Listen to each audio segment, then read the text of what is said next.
Open your seats and get ready. It's time for the Mortarpod.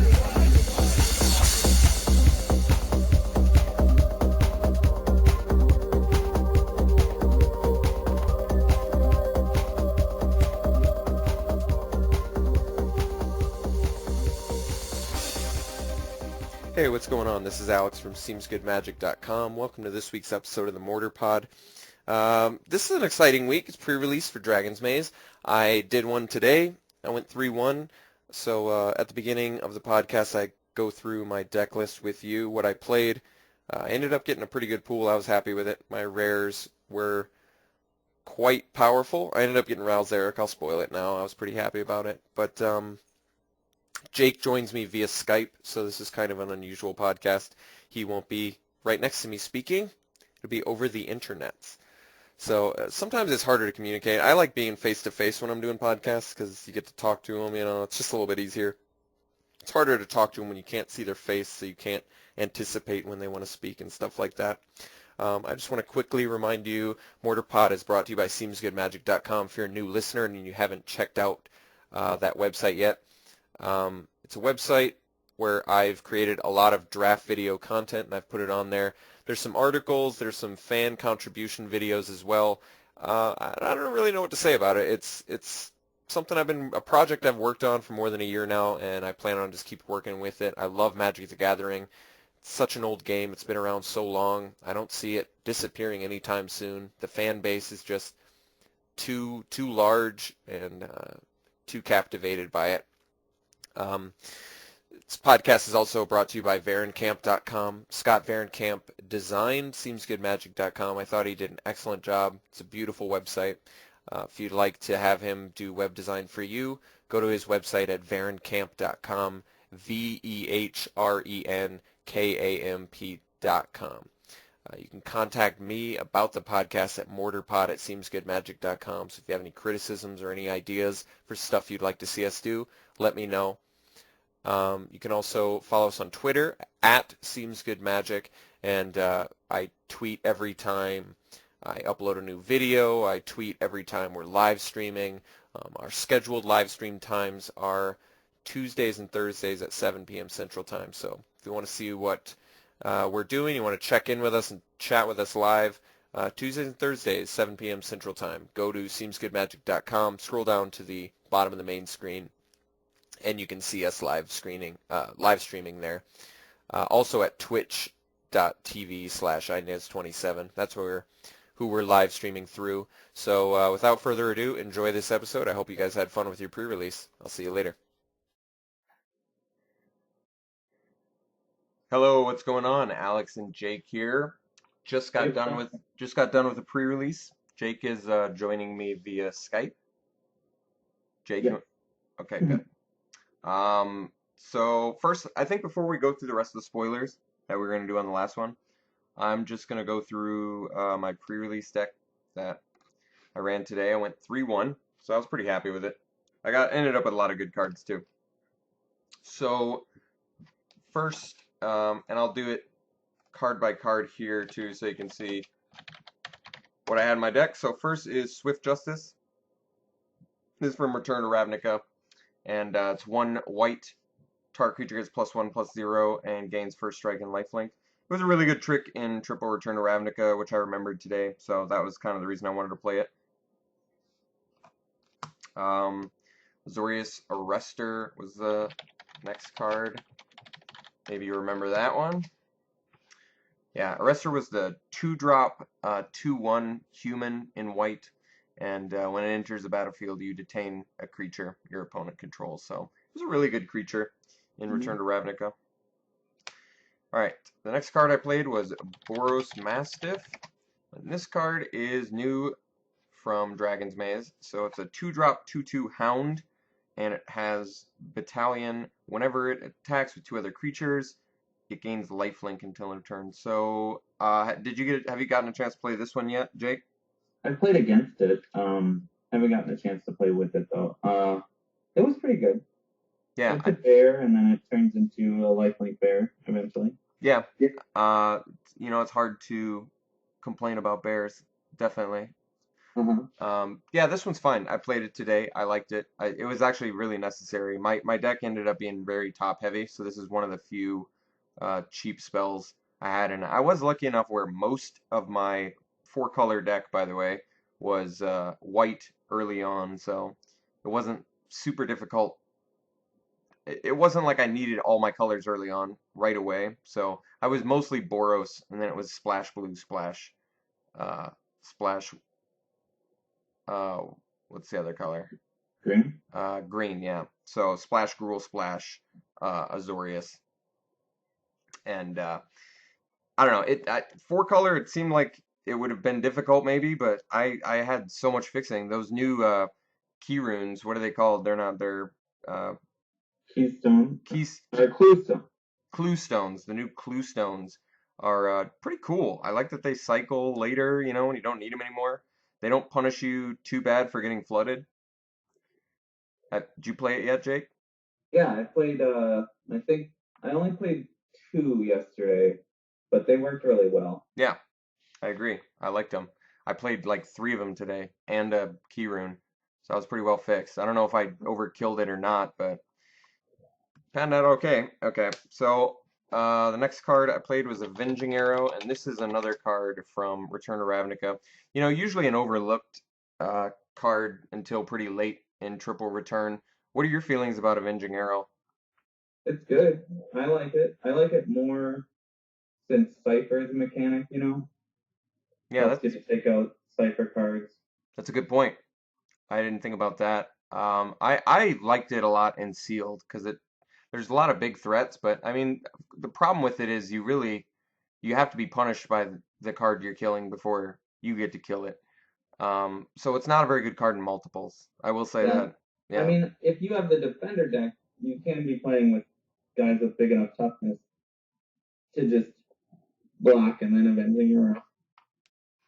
Oh yeah, yeah, definitely. That's true with like hover barriers and stuff. Yeah. That was a And good there's point. also the new 2-drop 0/5 defender. Oh yeah, that's right. I didn't play him today, but I saw him. Yeah, I didn't play him either, but he might be worthwhile in like full block if you want to go for the doorkeeper route if you think you can get it. And or just a limited sideboard card for sure. Yeah. Against the Nuts Rakdos deck. 5 toughness is huge. Mm-hmm. Okay, so next I played Vyashno First Blade, and this is a new card. I think we actually talked about, we did talk about this one on the last podcast, but so I finally got a chance to play this card, and I like it.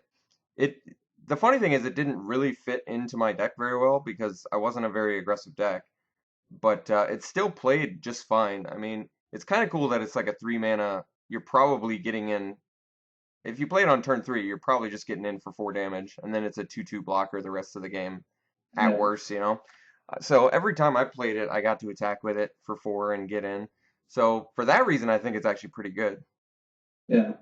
It works like I don't mean to say that it has standard applications, but you could play it with Restoration Angel and Cloud Shift and stuff like that.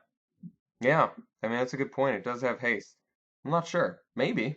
And actually, like Ghostly Flicker would probably be the best because then you could have multiples of these guys out and get 2/4/4s. I don't know.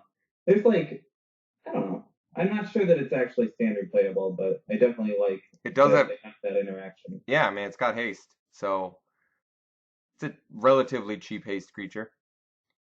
Uh, but I had 2 of them, so I played 2 of them. Next card I played was Hasdas Snare Squad. This is a card I liked a lot. And it's a 3 mana 1/4. When it attacks, you can pay a white, and if you do, tap a creature an opponent controls. I like this card. Yeah. Did you Good. did you get a chance to play with it yet? Not yet. I mean, can't use it defensively sucks, but that means that it's really good for Boros and probably good for Celestia too. Yeah, absolutely. I really liked it a lot because it definitely fills a very unique role in the deck, which I like. Mm-hmm. Because it doesn't beat down well at all, but it also defends well and it happens to attack well regardless of the fact that it doesn't do damage. So it's Yeah. kind of strange, but I do like it with Battalion. I mean, it forces your opponent to have 2 really relevant blockers, or if you take one out, they can't even really kill the Snare Squad easily. So he's not easily killable on the offensive, which is really cool too, which I think is why he's good. He works well with Fire Fist Striker. Also works well with Azorius Detain. Yeah, absolutely. Uh, so I like this guy quite a bit, and I think he's very playable and limited. Even in multiples, it'd be cool. Yeah, I think he just plays well. Sometimes he just forces your opponent to do bad blocks too, you know? So he's a cool card, and he's good defensively. He's good offensively and defensively. You can't really ask for much more for 3 Yeah. mana. At common too. Yeah. So I liked him today. Next, I played the Sunspire Gatekeepers, and this was the white Gatekeeper. It's a 4 mana 2/4. When it enters the battlefield, if you control 2 or more gates, you get the 2/2 white knight creature token with vigilance. I did actually get the ability with the Gatekeeper today. Did you activate any Gatekeepers, Jake? I activated the red one.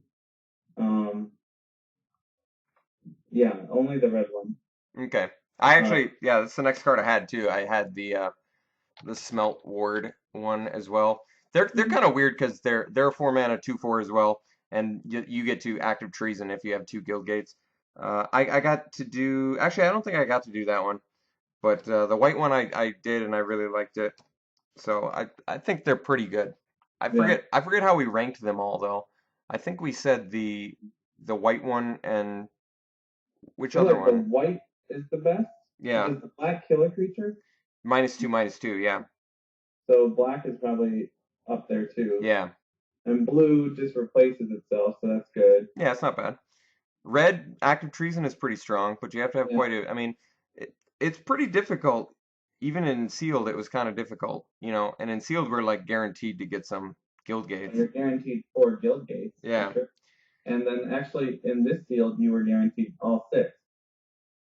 Yeah. You know? And like I said, and like I told you, the pack I opened had 2 Azorius guild gates in it. Yeah, that was weird. Neither of which were foil. So it was like the guild gate for the pack itself, and then the guaranteed guild gate you get for picking that guild. Really crazy. And that was your guild pack? Yeah. That's really crazy. All right, Rubble Belt Maca was the next card. This is a 4-drop, so it's basically a hill giant. It's a 4 mana 3/3, and then it has Blood Rush for 1 red. Cool card. I like it quite a bit. I mean, it's a little bit clunky, but it's a little I red. think the Blood Rush makes this card. Yeah, definitely. It's a red giant growth. So it's a cool card. It's a cool picture too. It's like, does it have multiple eyes, or is that just or is it moving that fast? I don't No, know. it's got 6 eyes, I think. It's a crazy animal. Yeah. It's a big cat. Okay. It is a big cat. It's like fighting with little lizard men in the picture too, or something. The Ashnal? Yeah, maybe. So it's a little bit clunky, but fine. So I played the clue stones here. I won't show you all of them individually since they all do the same thing, but I'll show you what one of them looks like. So I had the Boros, Selesnya, and Gruul keystone or clue stones, and I played them all.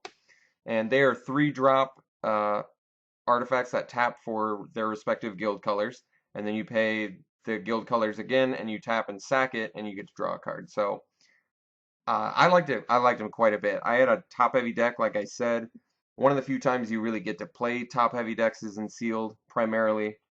The one match loss I had was due to a deck that was pretty fast, that was consistently dropping, turns 2 and 3 creatures, and I just couldn't keep up. But the rest of the games, it was like I got to play. I'm saving the best for last here on the deck because all the rares are in the back. But yeah, the clue stones were good.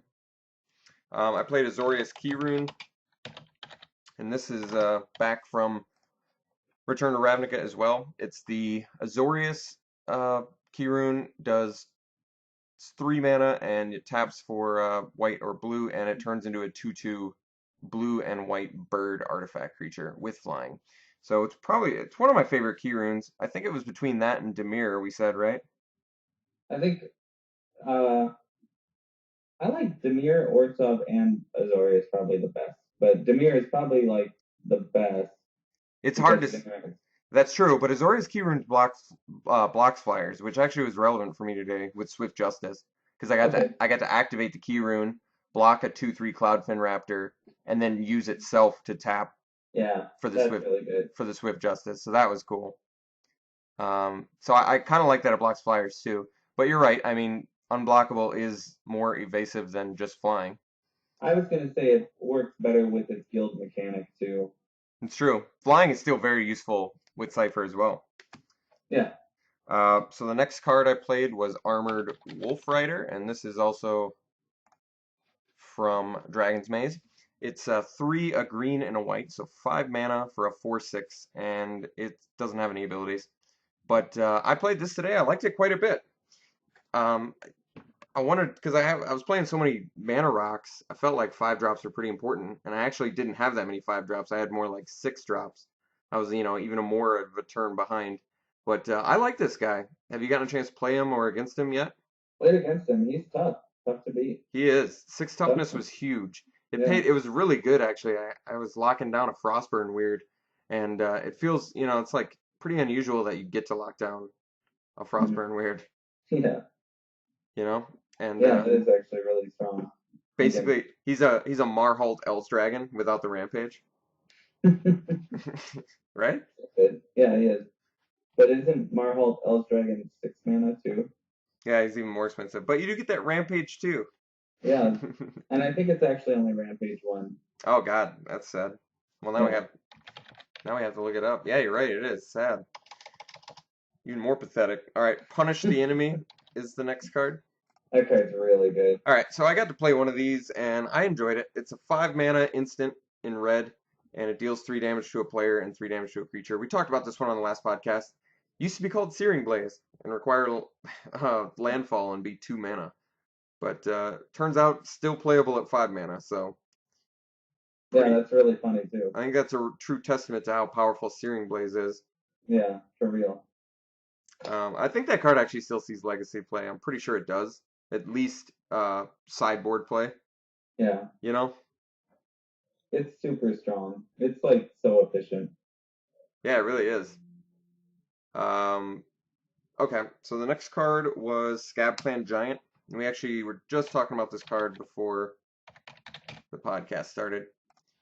This is a cool card. 6-drop, 4/5 Giant Warrior, and when it enters the battlefield, it fights a creature an opponent controls, chosen at random. Paid off huge for me today. I mean, think about it this way. If your opponent has 1 creature and it's got less than, 4 toughness or less, you can really just play it as a kill spell.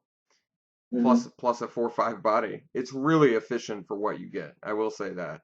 Mm-hmm. But I don't feel like there are that many occasions where he's gonna die when he fights something either. Yeah, I agree. 4/5 is big, very big. So that you were saying how in the picture he's blind, right? Yeah. Mm-hmm. Um, And that's like just a trait of the Scab Clan. They're all like deformed or something. They're all basically. Let me see if I can look it up. they're like story, the background. Yeah. Let's look up Scab Clan. Here we go. The Scab Clan is the most violent of cruel clans, for every member of it has been tortured, or mutilated, or crippled by the organizations of civilization. The members of this clan make up for physical deficiency by cooperating with each other. That's pretty insane. Yeah. Yeah, that's a sweet guild. I love all these guild backstories. They're awesome. Mm-hmm. And there's like, it's cool that there's like the mini guilds within each guild, like Scab Clan within Gruul. Yeah, the Gruul have like multiple clans. I don't know how many exactly, but it was really cool. Like how the Gruul have like basically totally fallen from what they were. It's all like splintered off, little splinter cells. Yeah. All right, next card, Maze Behemoth. So this is the 6-drop 5/4 Trampler, and multicolored creatures you control have trample. I got to play him and kill people with him a couple times. I like it. It's a good creature. Yeah, I never got to use the multicolored creatures you control have trample ability never really paid off for me, but him having trample was really good. I got to Swift Justice a turn when one of my opponents invested too much. So then I punished him pretty bad and got to trample over because Yeah. he actually blocked with a Frostburn Weird, pumped it to 4, and then I Swift Justice. So he took 5 trample, Oh, jeez. and it killed his guy without killing my Maze Behemoth. That's crazy. Or that's unfortunate for him at least. And sweet for me, right? Mm-hmm. Okay, Savageborn. All right, so now we're on to the rares and mythics. So I had Savageborn Hydra, and I actually picked Azorius. Let me show the webcam here. I'm sporting my button. But Azorius is kind of a weird color combination for me to pick because I'm typically more of like a Boros. I would have been more like Boros, Gruul, Rakdos because they're so sweet and aggressive. But I still remembered how powerful Azorius was in Triple Return of Ravnica when it was those 3 packs. That was my favorite guild to play by the end. So for that reason, uh, I picked it, but I didn't even end up having those 2 colors be like my main colors. I guess white was one of my primary colors, but the blue was like just a very small splash. But that being said, Savageborn Hydra is a very good card. It's it's a green, a red, and X. Um, and it's got double strike, and it enters the battlefield with X +1/+1 counters on it. And then you can pay a colorless and a hybrid, either green or red, and you get to put another +1/+1 counter on it. You can only activate it anytime you can cast sorcery. Never got to kill anybody with it today. And in fact, I was playing test games in between rounds, and I can tell you, active treason and traitorous instinct when people are playing it against you, pretty devastating with Savageborn Hydra. Yeah. I had one opponent in a test game, Traitor's Instinct it, and then Madcap skill it, and then kill me. Wow. Yeah, it was sick. So, kind of a liability if you're playing it on an empty board and your opponent, is in red. But it's I'm sure it just dominates people. Think how cool it is with the Hydra card that I just talked about, or the what is it? The Maze Behemoth. Yeah, yeah. Because then with that. so you get another fatty and you give him trample. So Yeah. he's really good. Do you think he's going to do anything in constructed? I doubt it. I see it as a EDH card primarily. I mean, I guess he can go in constructed, but he's just I don't know. I feel like that's not going to be a tough creature to kill. Abrupt Decay kills him, just so you know. Yeah, I did not know that, but that is relevant. I'll be right back. Okay. So next card I played was, oh, you guessed it, I got Ralzeric. So I was pretty happy about that. It's the Planeswalker from the set. We talked about it a couple podcasts ago. It's a 4 mana. It's 2, a blue and a red, so 4 mana Planeswalker. Comes in with 4 loyalty. +1, tap a permanent, and then untap another target permanent. -2, deals 3 damage to a creature or player. -7, flip 5 coins, take an extra turn after this one for each coin that comes up heads. Cool ultimate, but mostly the fact that it comes in and it gets to Lightning Bolt twice definitely makes it. I'm sure we're going to see it popping up in constructed, but in limited it's just bomb. So I didn't get to play it that much today. I played it match 1, game 1 against an opponent who mulled the 5. So needless to say, I won that game. Yeah, he can do some work, and I had some good early bodies that had high toughness. So he's kind of cool on defense too. He ramps in my deck too, which is nice. Definitely worthy of a splash. Did you play against him at all or anything like that? No, but I'm excited to play with him in constructed. That's right. I'm selling mine to Jake, as a matter of fact. Yep. All right, Rurik Thar, is it Bowed or Bowed? I forget. The Unbowed, right? Unbowed. Yeah, that makes more sense. So I had him too. I was pretty happy about that. He is 4 colorless, a red, and a green. 6 mana, 6/6, Vigilance, Reach, Legendary Ogre Warrior. Attacks each turn if able, and whenever a player casts a non-creature spell, he deals 6 damage to that player. So he's at least kind of good against Active Trees and Trader's Instinct. Yeah. Since he punishes them. He doesn't have trample either, so you're not gonna like not be able to defend him. No. How do you think about him in Constructed? Is he Constructed playable, or is the fact that you have to attack each turn, is that relevant? Is his ability relevant enough? I don't think it's bad. I can compare him almost like directly to Titans, you know. Yeah, I guess that's true. He's pretty strong. 6 mana, 6/6, Vigilance Reach. And I guess you can call it a disability that he has to attack each turn, but he can still block. And then he's also got the whenever a player casts a non-creature spell ability, where they get to take 6 damage. Yeah. So, I mean, punishes them for Supreme Verdict, punishes them for Terminus, punishes them for Azorius Charm. Yeah. Just coming back. So, he's cool. I'd like to see a 6-drop come back to Standard. That's, not as abrasive to the format as Primeval Titan was. Yeah. So I also got a Supreme Verdict from my guild pack. That was the rare. It's Return to Ravnica rare, 1 colorless, 2 white and a blue, 4 mana, destroy all creatures, and it can't be countered.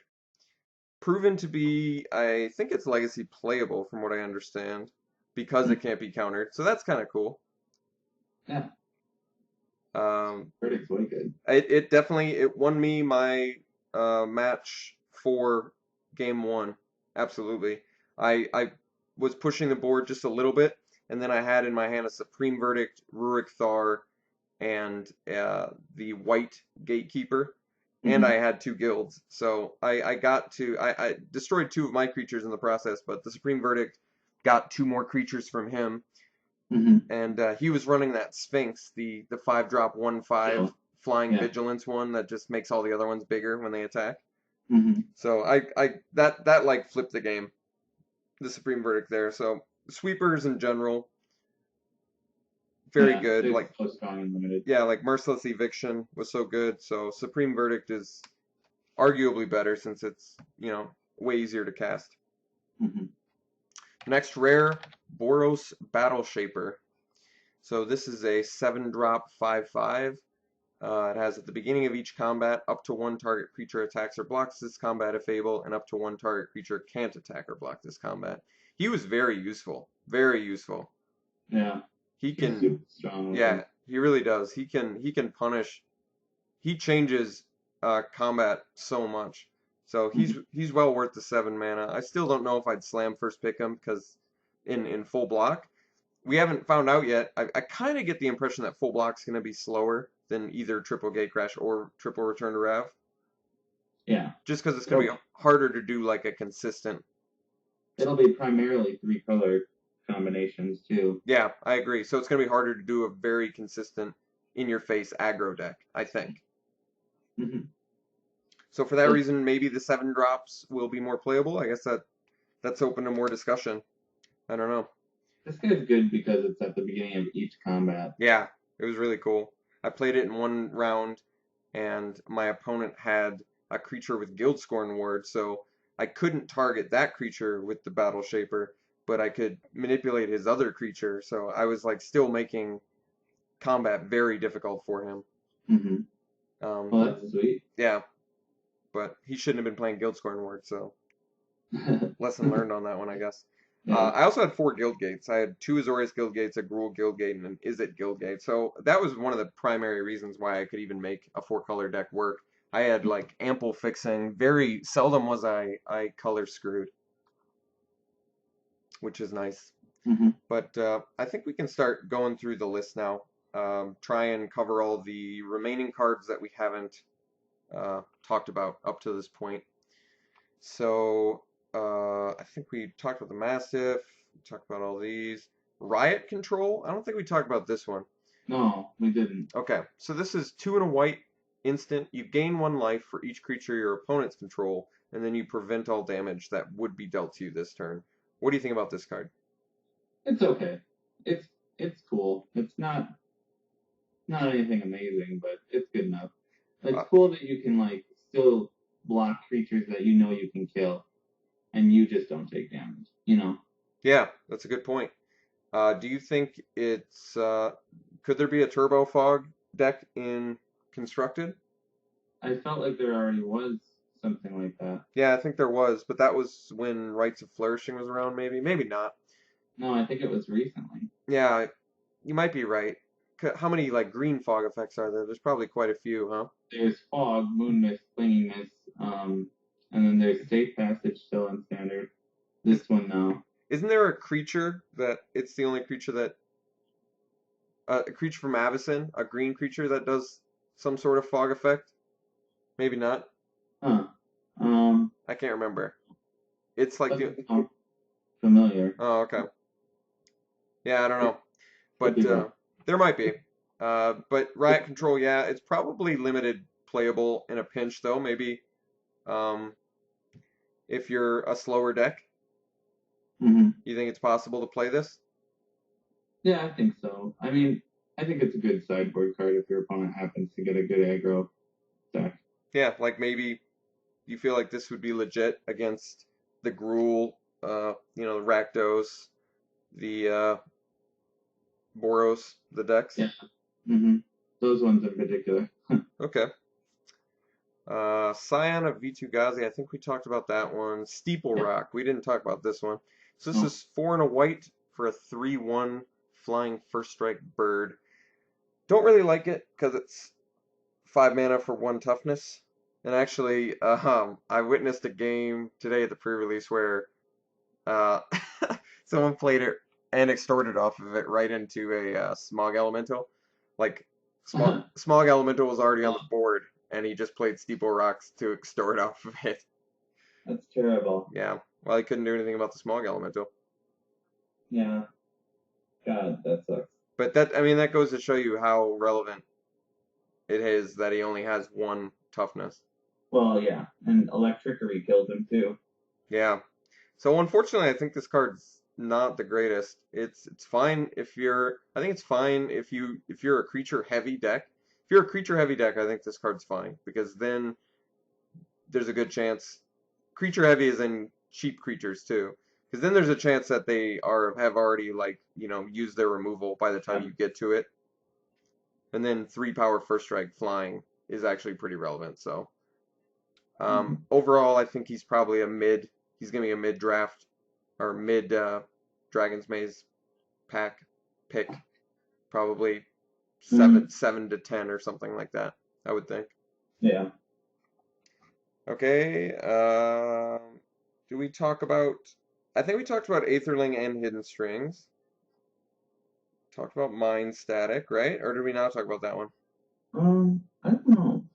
Well, we can bring up Mind Static again. It's 3 and a blue, and it's counter target spell unless its controller pays 6.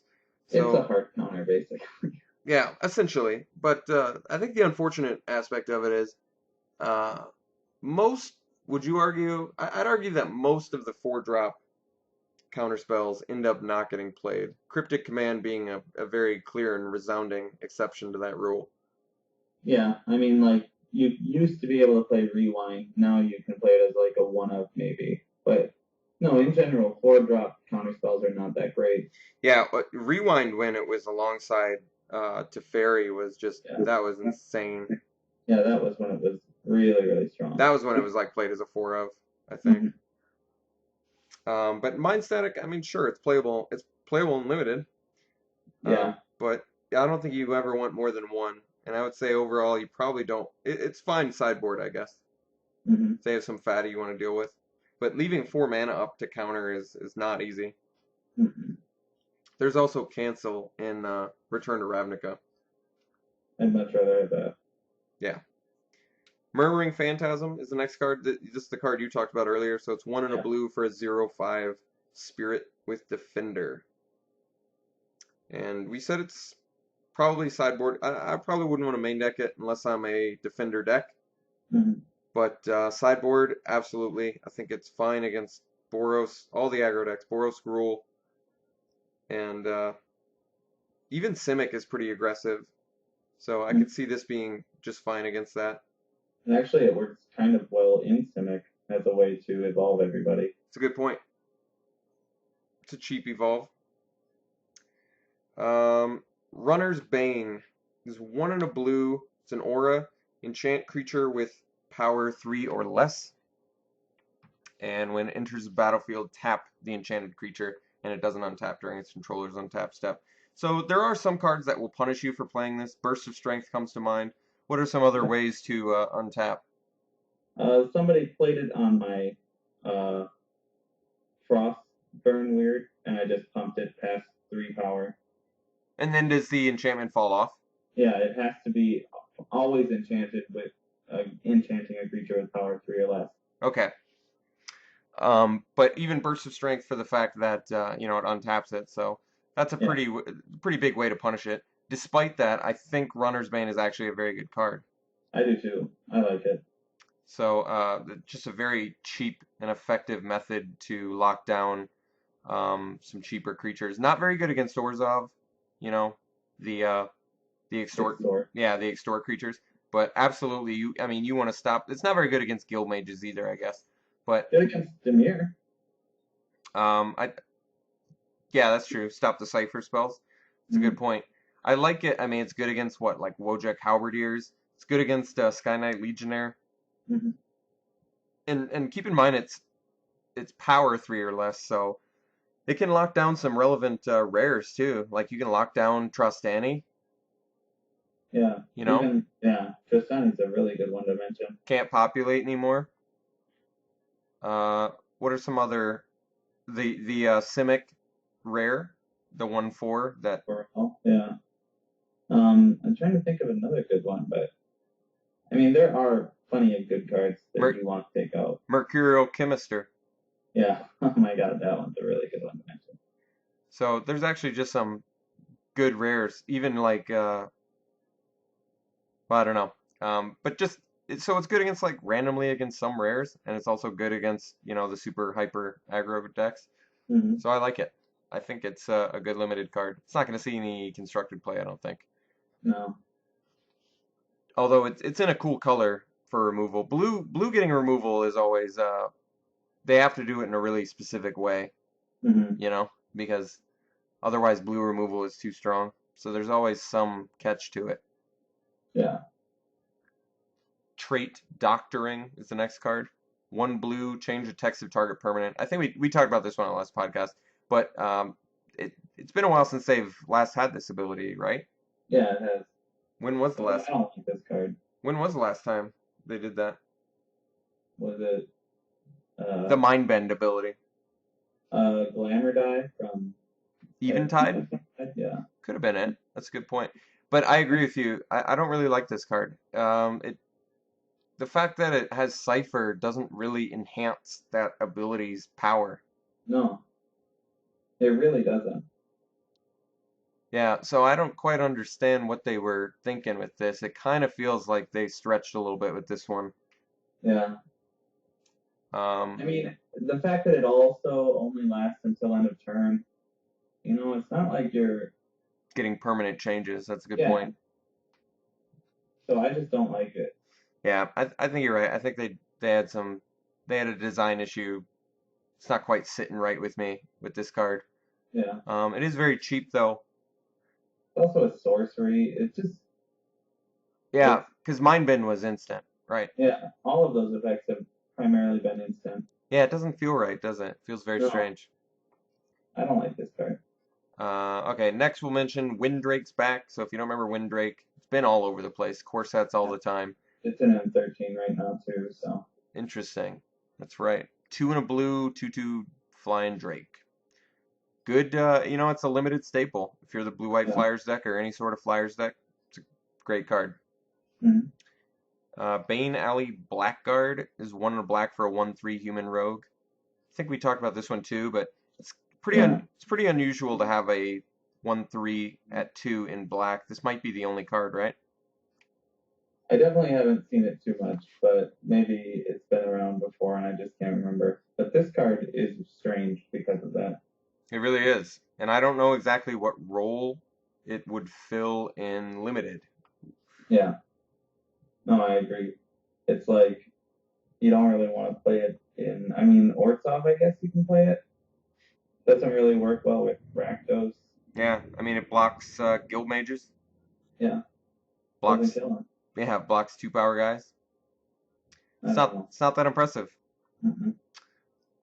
Next is Fatal Fumes. It's 3 and a black instant. Target creature gets -4/-2 until end of turn. Haven't Mm. gotten a chance to play with this yet. Have you? Yeah, I played two of them yesterday, and I was happy to a point with them. I mean, a lot of times you need to have the creature that you want to kill be in combat because they have too big a toughness. Yeah. But No, that's exactly what I was thinking too. So it's going to be really good alongside creatures that have good power and not necessarily high toughness mm, because so yeah, like good for Rakdos to keep swinging in with.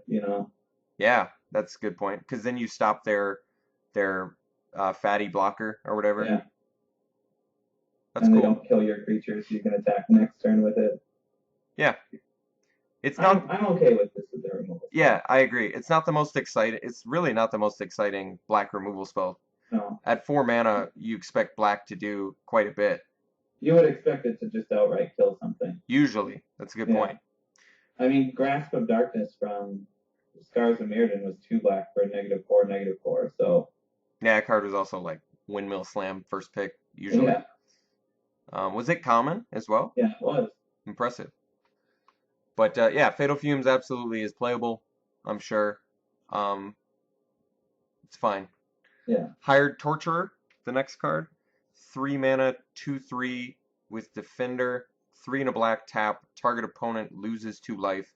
Then reveal a card at random from his or her hand. Kind of funny that it does that. Could actually be relevant in limited. Mm, Get some information. But I actually think its ability is a way to kill. It's like a little. yeah. Think about it. You know where this card really plays well with? Mm, Stab Wound. yeah. That is a good point. Stab Wound their creature. You can block with this guy, maybe not kill him still, and you can then make him lose 2 more life. Basically, it's like a little Psionic Blast every turn. Yeah, I do like that. So it's kind of cool. It's probably not going to be too difficult to pick up a couple of these guys in a draft, I wouldn't think, because it does have Defender, but Yeah, and that ability is expensive too. it is an efficiently costed creature for black. It's a 3 mana 2/3, so you get the 3 toughness. It's like Um, the antithesis of Zarichi Tiger. oh yeah, it's a good point. It kind of is, except it is a mana cheaper, so that's Yeah, kind of but cool. it's 2 mana more expensive to activate the ability too. So Oh yeah, interesting. It's also a more relevant creature type. yeah, but this one can never attack. Zarichi Tiger could. Yeah, So that's another thing too. But you're right. That's a good parallel to draw there. All right. Next, we talked about that. Pontiff of Blight. oh yeah, this is that guy. Yeah, we might have talked about. I think I just hadn't seen his picture yet. He's a 6 mana 2/7 zombie cleric with extort, and then other creatures you control have extort. What do you think about this card in terms of first picking it? Do you think it's a In card? limited, it's definitely first pickable. Okay. Yeah, like a slam first pick, or would you take like a really good removal spell over it? It is a little bit expensive. 7 toughness. This card has 7 toughness. That is enormous. And I mean, in limited, other creatures you control have extort can be super relevant. Yeah, I You feel like it's a slam first pick. Okay, so but then you want to design your deck so that this card plays well in it if you're planning on playing it. So you really want to have a good. I don't think this is a card that you want like a non-creature spell heavy deck. If you're gonna play this, you want quite a few creatures. Cheap Yeah, so you can go into junk. So you can cheap do stuff like, creatures, cheap creatures as well. yeah, you could do Boros, Rakdos, Orzhov. Yeah, this could be what you top out at in Rakdos, and then all of those creatures that maybe you can't attack with anymore because they built up a good line of defense, all of a Mhm. sudden they just extort now. Yeah, So that'd be kind of cool. Yeah, maybe you're right. Maybe it's a card that's not too difficult to build around. I guess the fact that it's 6 mana, 2 power, those cards have always played kind of strange and limited, I think. Yeah. Another one that comes to mind is that guy from Return to Ravnica, the white giant. Do you know what I'm talking Yeah. about? Palisade Giant, yeah. Yeah. And he ended up just not playing very well. Yeah. It was just, I don't think that's a good effect, though. Was This he one's in kill condition. was he a 2/7 body too? I think so, yeah. 2/7 or 2/6. So they're kind of similar as well. Yeah. I think was the giant 7 mana though, or no, it was 6 as well. Cool. Rakdos Drake is the next card. 2 and a black, 1/2 with flying and unleash. I believe we talked about this card. I do like it. Mm-hmm. It's good. Sinister Possession. 1 black. Whenever enchanted creature attacks or blocks, the controller loses 2 life. Oh yeah, we talked about this card already too. This card's no good. That's like such a sad effect. You always get punished harder than the creature that's attacking or blocking against you. So these kind of cards are usually pretty bad. I mean, the plus side is I can't wait to put this in our crap draft.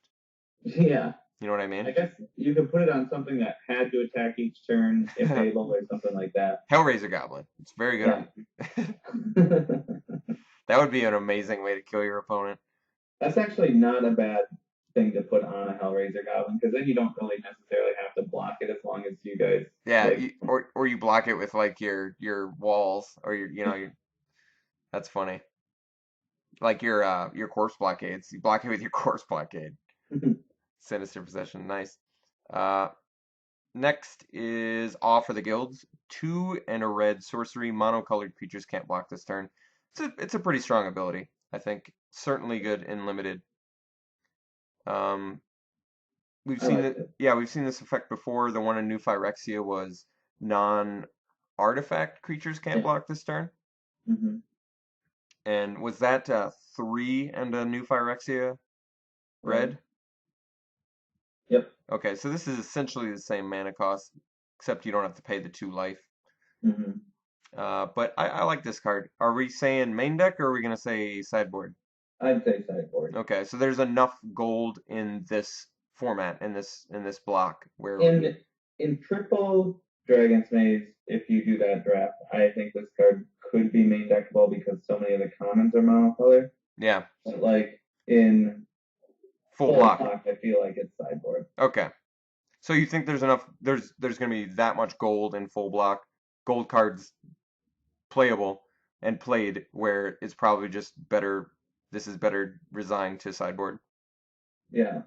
Okay. I think so. I think I could get on board with that. I mean, if you look at like the power level of the monocolored spells versus the gold colored spells in this block, the gold colored spells are substantially stronger. So this is a format that definitely rewards you for choosing the guilds, not really just going any direction. I think. Yeah, no, I agree. Okay, the next one's Clear a Path. 1 red, sorcery, destroy target creature with Defender. Certainly a sideboard card. I actually had one today, and I played a guy who was playing Ogre Jailbreaker, but just only seeing one Jailbreaker wasn't a motivating enough factor for me to bring this in. So how many Defenders would you have to see out of your opponent before you'd feel comfortable?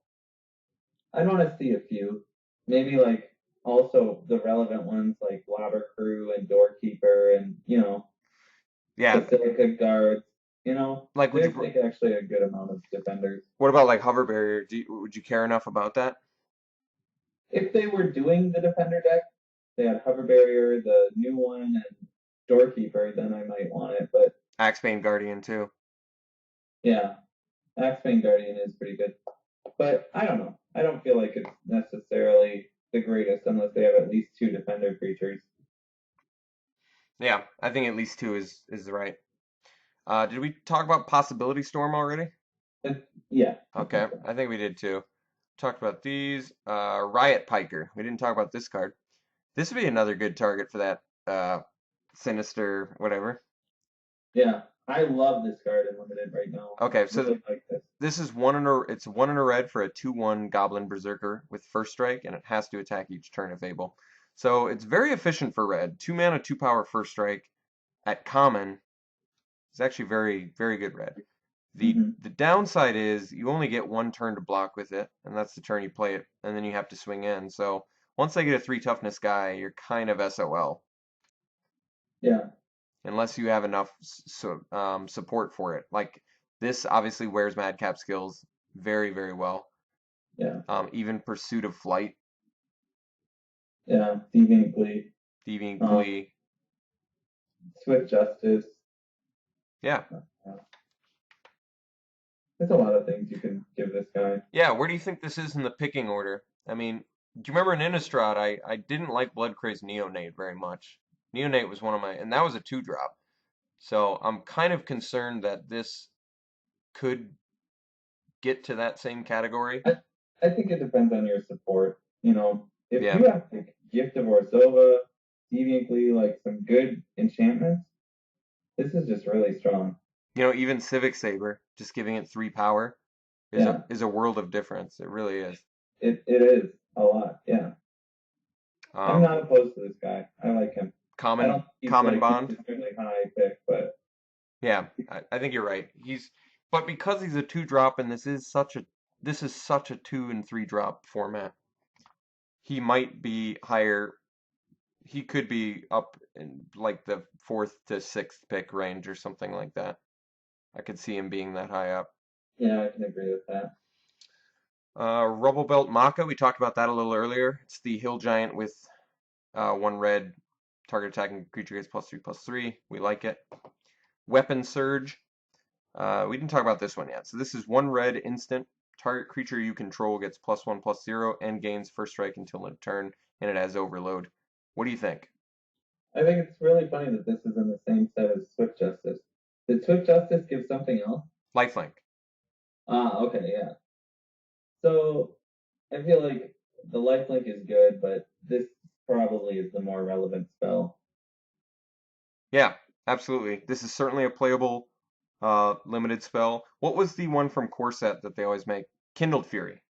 Yeah. So this is essentially just strictly better than Kindled Fury, right? Yeah, I think so. So it has Overload. This could be nasty in some combat situations. I'm not super excited to have to play around this spell. You know what I mean? You really have to, if you know your opponent has it, can make a blocking situation much more difficult because you could just get blown out if you block wrong, Well, and think of it if your opponent is blocking you, Yeah. It's They could cheap. blow like a few of your creatures just by double blocking a couple of them and stuff. Yeah, absolutely. It's the Overload is so efficiently costed on this. Yeah. I really like it. I think this is a pretty highly playable trick. I like this a lot more than Dynacharge. How do you, okay, yeah, I could agree with that. How about compare it to like Aerial Maneuver? I think I like this more. I feel like it's just so much more versatile. Yeah. As far as like what you're gonna do with it, who can take advantage of it on your team, first and foremost. Yeah. I mean, think how much Rakdos wants to play this. Yeah. Just have like a 1-mana way to kill your creature. Yeah. This is very good. Yeah, I think so too. 2 mana to push through extra damage to your opponent and potentially kill blockers. Yeah, absolutely. I think it's very good. Battering Krasis, the next card, 2 and a green, 2/1 Fish Beast with Trample and Evolve. It's not very efficiently costed, especially by green standards. No, it's not. I could have, but the thing about it is, you almost don't want it to be a 2/2 because you want to be able to easily evolve it. So I kind of understand why it's a 2/1, but I guess I did sort of expect it to be a 3/1. Yeah, that would have made it a little better at evolving other people or other items. Yeah, other creatures too. Yeah, I think it could have played as a 3/1 Trample, Evolve for 3 in green. They're supposed to. It could have been 1 and 2 green. I wouldn't have been opposed to that. Yeah, I would have been okay with that. But so I'm a little disappointed in it, but it does have Evolve, so it's perfectly playable in the Simic strategy. Trample is obvious. Like Trample is the best ability to have alongside Evolve, wouldn't you say? Yeah. And haven't they not really done it before? I'm trying to think. Actually, that's a good point. They've done evasion with it with the elusive Krasis and Cloudfin. Yeah, but I don't know if they've done trample. They've done the Crown Ceratok, which is similar in that it gives your guys trample. Yeah. So Crown Ceratok was a very good card. Um, so for that reason, this card doesn't play super well alongside Ceratok. It doesn't really give you any additional bonus. It evolves off of Ceratok at least, but True, but almost everything evolves this card, so that is like a perk of it. It probably is. It's going to be attacking at 3/2 trample, most likely. But yeah. But yeah, actually what sucks is that you play a Shamble Shark and then you can't follow it up with this. yeah, that's true too. It doesn't fit into the turn progression. So Fish. it might just not be worth grabbing if you're trying to evolve. But I guess triple gate crash is much easier to see those Shamble Sharks, so Yeah, I mean maybe just all the evolve you can get. it's gonna be tough to really capitalize on any one guild mechanic. You know. Hmm. So I think it's perfectly playable. I think it'll go fairly late in the Dragon's Maze pack, probably like Yeah. 6th to 10th pick, something like that. I would guess. Yeah. I would think people would be pretty disappointed playing it, Yeah, figure it out. but who knows? Maybe it'll be like a Sewer Shambler. Sewer Shambler to me completely went under the radar for me. I didn't detect how good that card actually was until I played it in Triple Return to Ravnica. Hmm. So who knows? This could be like that. Crowl Warrior is the next card. It's a 1 and a green 2/2 insect warrior. Pays 6 and it gets +3/+3 until end of turn. Kind of like this card. What do you think? It's good. It's a bear, you know. Yeah, I well, yeah. I mean, so it's good early and then it gets better It's late. relevant late. Yeah. So it's a mana sink. Um, what do you like more? Do you like this or do you like Drudge Beetle? Hmm. It's a good question. So the Drudge Beetle, just to let everyone know, 2 mana, 2/2, and then it has 6 mana scavenge. I think I probably like Drudge Beetle more. Okay, and you're gonna have to explain why. Uh, I don't know, um, because I don't know if I agree or disagree with you yet, but I'd like to hear I, a good argument I for it. think it's because this requires that 6 mana every turn, and Drudge Beetle, if you need to pump something, it requires it once. You can trade Drudge Beetle away and still pump something later. This, like, it doesn't really have a lot of applications beyond being a 2/2 for you or a 5/5 for 6 mana every time you want to make it a 5/5. Yeah, so I like it's a good argument to say you get the one-time payment and you get the permanent reward for the scavenge. Mm-hmm. Additionally, you're also there's cards in full block now that reward you for having counters on your creature, like the Crown Ceratok, like the what's the name of that new green fight spell, the 1 green. Yeah, mutant something. Yeah, so it's relevant for that. It's also relevant for Zamet Guildmage, random stuff like that. So +1/+1 counters are actually, this is a format that you're like rewarded for having it because of the Simic tribe guild. Yeah, and also Rakdos, I suppose, and Scavenge. Yeah, I finally got to I did the achievement on that one. I finally got to scavenge my opponent's unleash creature to make it so he couldn't block, so I could get in. Sweet. I didn't do that today, but I did eventually get to do that, and it felt really good in a triple return. Mending Touch. Did we talk about that already? It's basically a reprint of Death Ward in green, so Okay. nothing to say about it. Yeah, it's just 1 green, regenerate target creature. I like it. I think it's certainly going to be. I think actually we might have talked about it. We compared it to it's like another Shielded Passage almost. Yeah, This is better though, in my opinion, than Shielded Passage. because it dodges removal. Yeah. So all removal, like Yeah. Orzhov Charm, Just and not damage based or yeah, whatever. absolutely. So I think Mending Touch is going to be played in limited. I'm trying to think. Can you play it in multiples? Do you just want a one of? I would play this in multiples before I would play Shielded Passage in multiples, I suppose. Yeah. So I could see if you're aggressive enough, this could be really good. Mutant Spray is the card we were just talking about. 1 green instant, target creature you control with a +1/+1 counter on it, fights target creature an opponent controls. So this card was what I was using as the argument for why Drudge Beetle would be better. What do you think about Mutant Spray? I actually had it in my pool and I couldn't even make it work because I had like no creatures that got +1/+1 counters. Yeah, I'm trying to think of how useful it is, and I don't know. It's It might be good, but it's not until full block. yeah, it's like pretty narrow unless you're playing Golgari and Simic. And Rakdos creatures. You can have like some of the black creatures if you're in Simic Golgari. There are some, yeah, there are some good, like the best unleashed creatures that fight, I would say, are the 3/4, the black one, the 3 mana Yes, Dead Reveler. Dead Reveler. Splatter Thug would be a very good Mutant Spray target. Mhm. Hellhole Flailer. Yeah, he'd be really good. Kill Thrill Assassin. Yes, she would be amazing with it. It'd So be, there are yeah. places to go with this mutant spray card, but you need to be in Golgari and Simic most likely to get the benefit of it. It does. I think the fact that it's like so narrow is actually very detrimental to this card. Because Yeah, beyond the fact that you need to control a creature, you need to control a creature that's bigger than the creature you want to kill. And additionally, the creature you control has to have a +1/+1 counter on it. yeah, So I think this card's actually very difficult to play.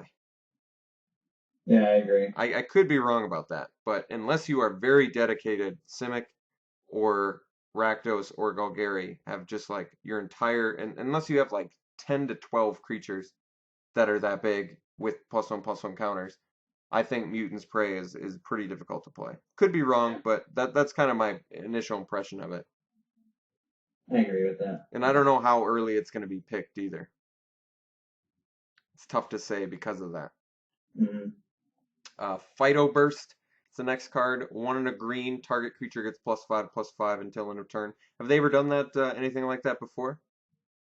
At 2 mana. Gosh, I feel like they have done a sorcery before that was a pump spell, but I don't know. The It's biggest not coming to mind right now. the biggest instant speed one is like 4+4/+4 at 2 mana, right?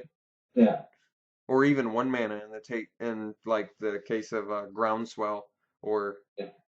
uh Here in metal. yeah, that's a good point. The metal. Also, Invigorate was free. It gave +4/+4. So stupid with Infect. Yeah.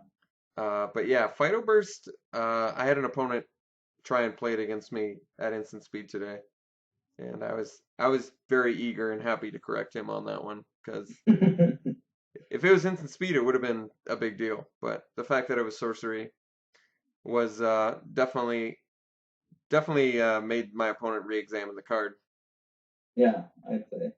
So, what do you think about it in limited? Um, I guess if you have a lot of tramplers, it's probably better. Yeah, so good with like Crown Ceratok, like Yeah, Bloodfray Giant. Goreclaim Rampager, even I suppose the Evolve Trample guy we just talked about. It's kind of cool with Hellhole Flailer, Yeah, definitely cool there. because in 5 mana you can blow it up, deal So them enough 9, damage. yeah. That's crazy. So Fidoburst is interesting. I think it's the fact that it's sorcery speed is definitely hindering it a lot, because it doesn't give trample either. So I don't know. I I'm could have sure. made it a little better. I feel like I'm gonna lose against it a couple Yeah, times. Like on a Spire Tracer or something. yeah, I can see that. I definitely lost against it yesterday. Oh, you did? Yeah, but I had like no creatures out, or he put it on a flyer or something like that. Yeah. Oh, yeah. Drakewing Crisis Yeah. holds this pretty well. Mm-hmm. So that's something to think about. Maybe this is actually more playable than I think it is. It's pretty strategy specific. Yeah, it's not the same as what most pump spells have been. So Yeah, you're right. Combat tricks. It's not a very good yeah, combat. It's not like a combat trick. no. Um, Skylasher, 2 mana in. What were you gonna say? I was just gonna say I love this card. Yeah, 2 mana, 2/2 flash insect. Can't be countered. Reach. It has reach and pro blue. Are we gonna see constructed or not? Maybe sideboard. Yeah, definitely. But I mean, like, are we gonna see it in a sideboard or not? Um, How is it I don't against know. control? Can't jump block with Snapcaster. Can't counter it. They still have Restoration Angel. They still have Thread Tusk. They still have Lingering Souls tokens. I mean, it's a good creature because they can't counter it. They can't like target it with blue or block it with blue, and you can block their Lingering Souls token. But I don't know. In the end, I feel like it's actually kind of lackluster. I do love it. I love the design on this card, but I feel like in the end, it is kind of not gonna see enough play to make it to justify the rarity of it. I think what I like about it is it's 4 abilities wrapped into a 2 mana 2/2 creature, Yeah, and the creature happens to be a green creature, so you don't feel like it's not overbearing the fact that it yeah. has 4 abilities. I actually really could have seen this card as uncommon because none of these abilities are so overpowered, like you said, that it's like, you can still kill it with every black, red, white removal spell. Mm-hmm. You can still kill it with any creature with power greater than 2, and blue is the only color that has a problem with it. And blue creatures are like very few and far between as far as played in standard, I feel like. Yeah. I mean, yeah, that's a good point. There's not a ton of blue creatures. It does get by Augur and Snapcaster. Yeah. Getting by Augur is kind of cool. But I still don't believe that it necessarily makes this a rare. Yeah, I could agree with that. It's And it's certainly underwhelming on the. I don't know. I guess whenever I think rare, I always think something bigger than what they usually turn out to be. yeah. But this could have been actually an uncommon if it were red and green and it had all those abilities. If it was what color? Red, green. Yeah, that's a good point. So just make it a little more color intensive. Yeah. Yeah, I could have seen that. Maybe they felt like it because it was so much stuff. They just wanted to do it at rare. Yeah. I mean, it is really splashy. Like, you see it and it's like, wow, look at all that. But It's it's, yeah, I mean it's a lot of text on a card for a 2 mana. It's for a 2 mana 2/2. Like, yeah, do you even slam first pick this card? That's a no, question too, in limited. I wouldn't. I don't think so either. It is a 2-drop though, and it has flash. So I don't know. First pick, there would be nothing in the uncommons for yeah. me. No, I think I agree. So it's gonna be more of like a very early pick, probably Yeah, like a 3rd to 5th pick or something. yeah. And it's good for Simic. It's good if you have Krakenura and Shamble Shark. Yeah, Shamble Shark in particular. because you can just flash them both in and be really cool. Yeah. Have a 3/2 and a 2/2 out there that you can swing with next turn. Yeah. Still play like something else the following turn to pump your Shamble Shark again. No, that's a good point. All right, let's go to the next card. Thrashing Moss Dog. 4 mana, 3/3 Plant Hound. Probably the most entertaining creature type ever. It has Reach and it has Scavenge for 6 mana. I like this card. I think it's good. I do too. What do you think about Plant Hounds, dude? I like them. Why is it a plant? That it strikes me as like a Simic creature type almost. It's Golgari. They had the original Greater Moss Dog, and there is even a card called Moss Dog from Nemesis. Which is also, has that been errated into a Yeah, Plant Hound? it's been re-errated into Plant Hound. Plant Hound is certainly an unusual creature type. I guess I didn't realize there was a history of this in Ravnica as well. Yeah, Golgari in particular has the plant mashup with something else creature type. Okay. So, yeah, I think this is a pretty early pick. I mean, it's pretty. How do you like it if it didn't have Scavenge? Just comparing a 3/3 reach to a 2/4, the giant spider sort of reach. What do you like more? Without Scavenge, I feel like I'd rather have the 2/4. Okay, so you think the higher toughness with reach is more relevant than also it being a very good attacker if you don't have Yeah, to I defend? do feel like flyers in general have lower toughness because they're evasive. so it's easier to kill them already, you know? Okay. Yeah, I guess that's Like, true. if you look at some of the flyers in this block, there's Dracewing Krasis and the 3/1 flying white creature we just talked about. Yeah. Um, And and also, those, yeah, also the 3/2 hexproof flyer. yeah, and Asperia Skywatch even, like, all of those would just kill this. So, Lee of Sky Knight. yeah, I mean, there are a lot of 3-power flyers. That's true. That's a good So I point. feel like this guy's, like, he's good because he has Scavenge. I'd rather have the Towering Indrik, though, Okay. into Vacuum. Yeah, with I think I agree with that. That's a good point. Wait, so yeah. So you'd rather have if you had to pick in the same pack between, even though it's not possible, between a Towering Indrik and a Thrashing Moss Dog, you'd probably go Indrik. Well, no, that, I don't know. Yeah. Like, Would you forego the Scavenge? Scavenge is really good, you know, and particularly 3+1/+1 counters. So I feel like this guy still makes the cut for me, but like if it was between just a 3/3 reach and a 2/4 reach, I'd take the 2/4 reach. Okay. Advent of the Worm we talked about. Armored Wolf Rider. Oh, we talked about him. Yep, that's right. We talked about him just a little bit earlier today. But I still like him. 5 mana, 4/6. All right. Strong. Ascended Law Mage. This is an Azorius creature. I wish I would have gotten him today. That'd been cool. Two, a white and a blue. So 4 mana, 3/2, flying hexproof. Vidalcan Wizard. I haven't gotten a chance to play with it or against it yet. Jake? So Sol Griffin with Hexproof, I mean, it's good. I haven't played with it. Against it? Or against it, yeah. Okay. With Cypher. Yeah, excellent with Cypher. Another, one of the 3-power creatures. 3-power flyers. It's a cool card. I like it. I'd slam it pretty early. I mean, it's in the same slot as like Skymark Rock, and the Rock is better. So I guess there is that to note, but the hexproof is definitely relevant.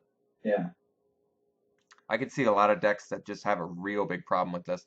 Like if your deck was just banking on spot removal, like muggings and little spot removal, and then just out creature them, this really puts a damper in that plans, Yeah.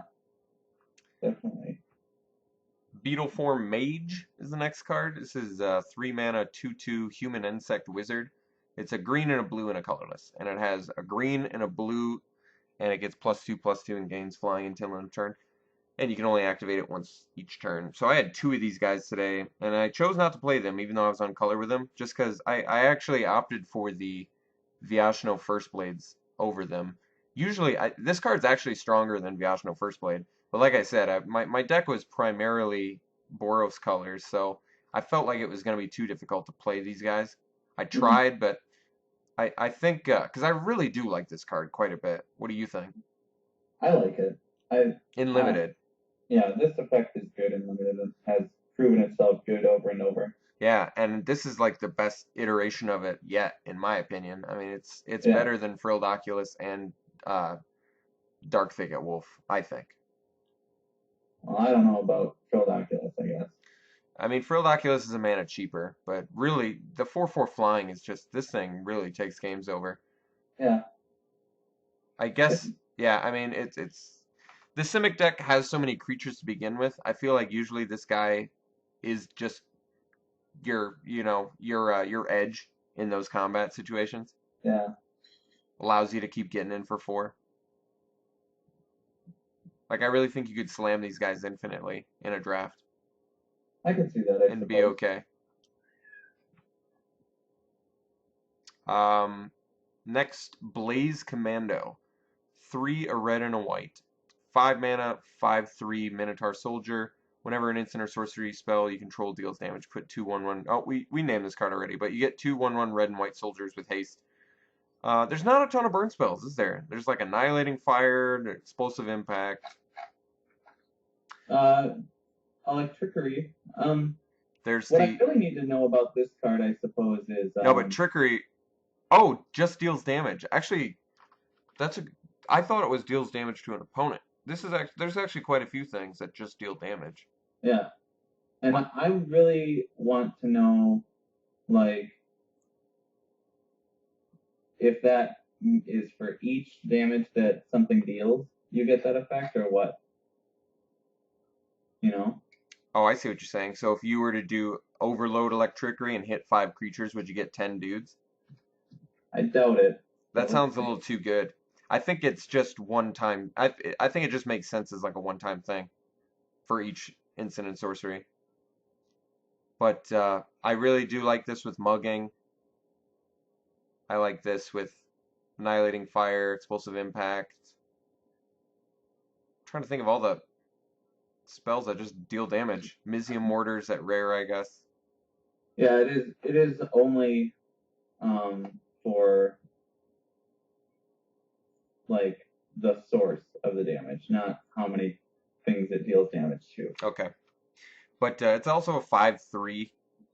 Yeah. 5 mana, 5/3, so it's a pretty cool card. I certainly think it's playable and limited. Even if you It's, don't have a high instant or sorcery count, I think as a 5 mana, 5/3, it's acceptable. no, it's good alongside mugging and also punish the enemy. Trying to think of some other ones that are good, deal only to creatures. Ugh. I don't know. Bronzebeak Moa is the next card. 2, a green and a white, 2/2 bird. And whenever another creature enters the battlefield under your control, it gets +3/+3 until end of turn. We talked about this card a little bit earlier. How do you feel about it in limited? I really don't like this card. Because it's green and white, the colors that have the most efficient creatures in Magic, and it's a 4 mana 2/2. So already it's a little bit of a letdown there. But it does get +3/+3 whenever another creature enters the battlefield. So there are some cards that work really well along this side in the block that are on color with it, like Seller of Songbirds and Urbis It's Protector, eyes of the sky too. I mean, it's Night true, Watch, but like, I think I would have been happier Trample. with no with a 3/3 that got +2/+2 for each creature. Because then it doesn't change if you only have one creature come out, and it's only one less power than if you had two come out. Yeah, I think I can agree with that. I would have been okay with it with Trample too. I wouldn't have been Yeah. opposed to that. Trample would have made it much better in my eyes. It also looks like a trampler too, you know, because it's like Yeah. big Moas. You were telling me, yeah, Moas are ancient birds or something. Yeah, they're huge. They'd be able to kill you. They're not 2/2s. Like humans are 2/2s. Maybe they have to be, well, they're equipped with armor, so do they have to be ridden or rode by somebody in I order suppose that could be what the the flavor of it? they're going for. Yeah. Carnage Gladiators is the next one. 2, a black and a red for a 4/2 skeleton warrior, and whenever a creature blocks, that creature's controller loses 1 life, and then it has 3 mana. You can regen it. I think we talked about this card already, but I really like this in Rakdos. Yeah. I played it yesterday, Was it sick? and it was awesome. I love this card. Yeah, just even if you don't get to do the blocking, make them lose life. A 4/2 regenerator. Yeah. That's A lot really of times sick. they'll block it and like trade away their guy. You regen, you still dealt them the damage. You know, it's really strong. I agree. Like think about this guy with Deviant Glee. Yeah.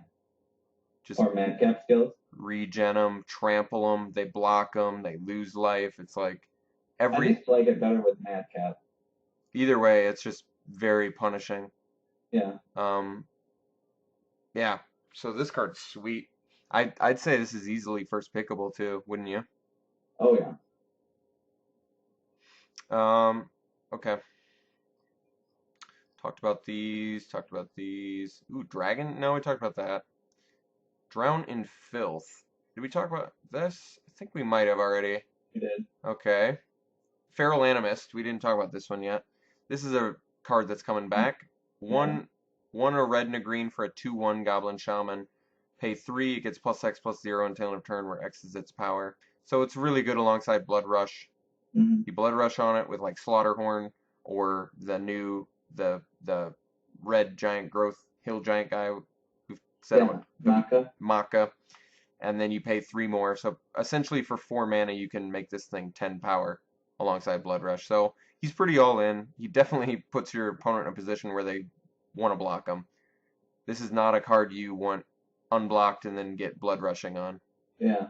So he's a cool uncommon. Was he ever rare or was he always uncommon? I guess he was always uncommon. Right there. Yeah. Interesting. For some reason I thought he was rare. I don't know why. I like his old art. How early of a pick do you think Feral Animist is? If you've already got like a Gruul card, I'd pick him early. What is I don't know. like? It really depends on what your rare and the other uncommons are. You know? Would you rather have a good like removal spell over him? Yeah. Okay. He's only one toughness. He'll die to every removal spell. It's cool that he kind of works on his own though. At the very least, if you have 6 mana, he turns into 8 power. Mm-hmm. So he can be explosive on his own. Yeah. Late game. Cool card. Flux Charger. I don't know if maybe we talked about this one. 4 mana, 1/5, flying weird, and whenever you cast an instant or sorcery spell, you can switch his power and toughness until end of turn. I really like this card. I do too. I feel like this card wins games a lot in limited. It blocks really well, and then you find a good opportunity, like your instant or sorcery maybe removes their flying defender from combat or their reach guy, and then you just get in for 5. Mm-hmm. So I really like this card a lot. I'd rate this card very highly. I agree. I don't know how early of a pick it would be, but I would think it'd be fairly early, like maybe first pick and as late as like 4th pick. I could first pick that card comfortably, I think. It's a legitimate win con. Gaze of Granite. It's 2 black, a green, and X. Destroy each non-land permanent with converted mana cost X or less. This is interesting because it's kind of like Pernicious Deed. Mm-hmm. What do you think about this card? Are we going to see it in Constructed or not? Maybe as a 1 or possibly 2 of in some decks, but I doubt it. Not? Okay. And just too clunky? It is. You know, it's 6 mana to hit 3 casting cost stuff, 7 to hit 4. And I mean, it's nice that it gets rid of everything less than X. So that's good, but Kills that's tokens. Expensive, Yeah.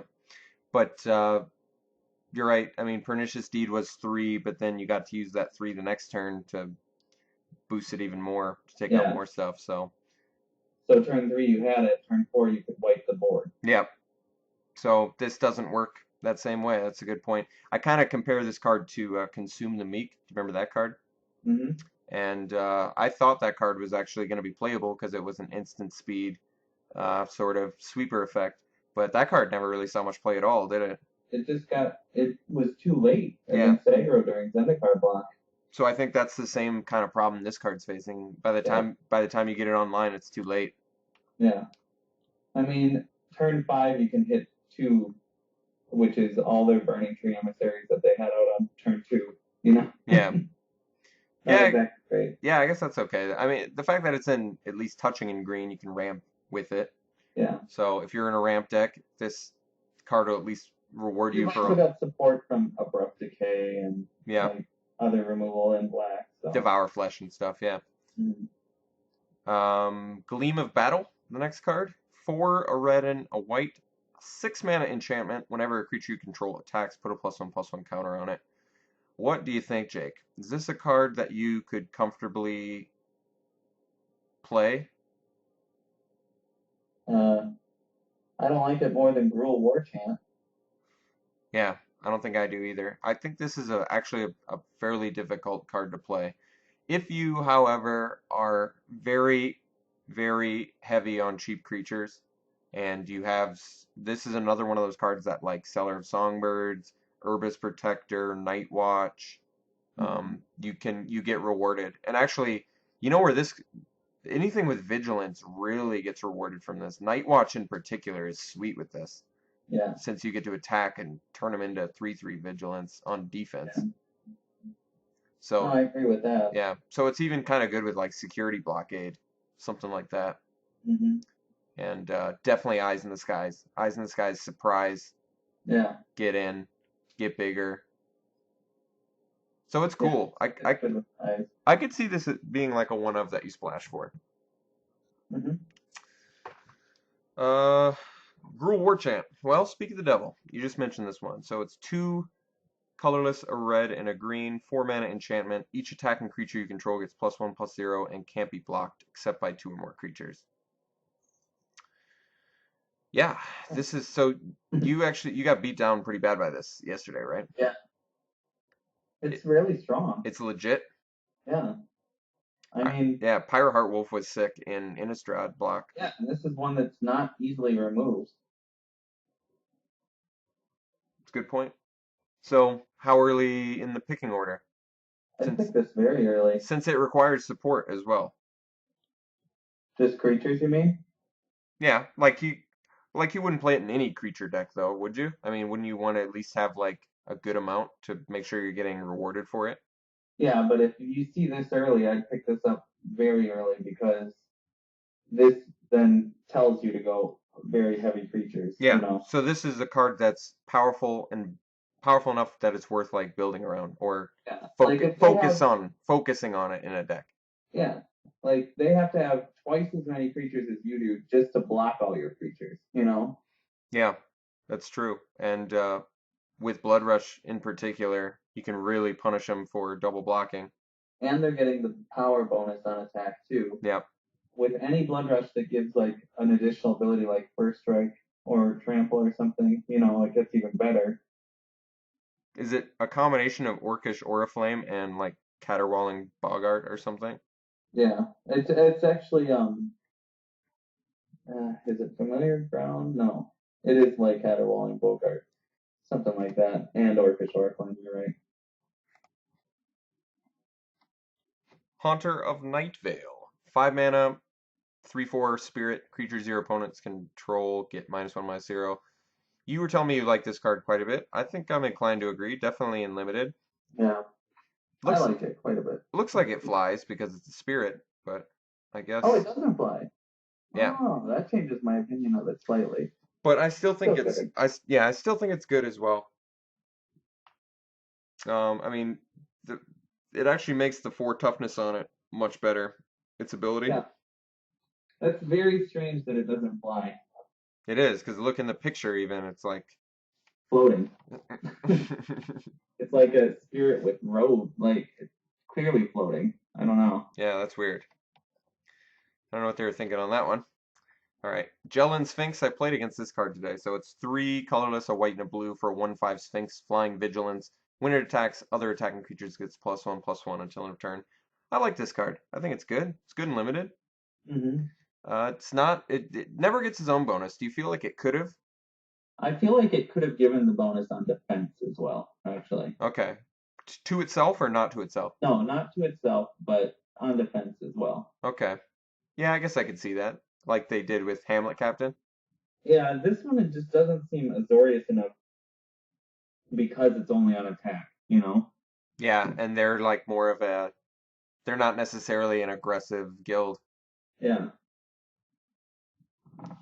Not the way that Boros is. Like that seems like a very Boros ability.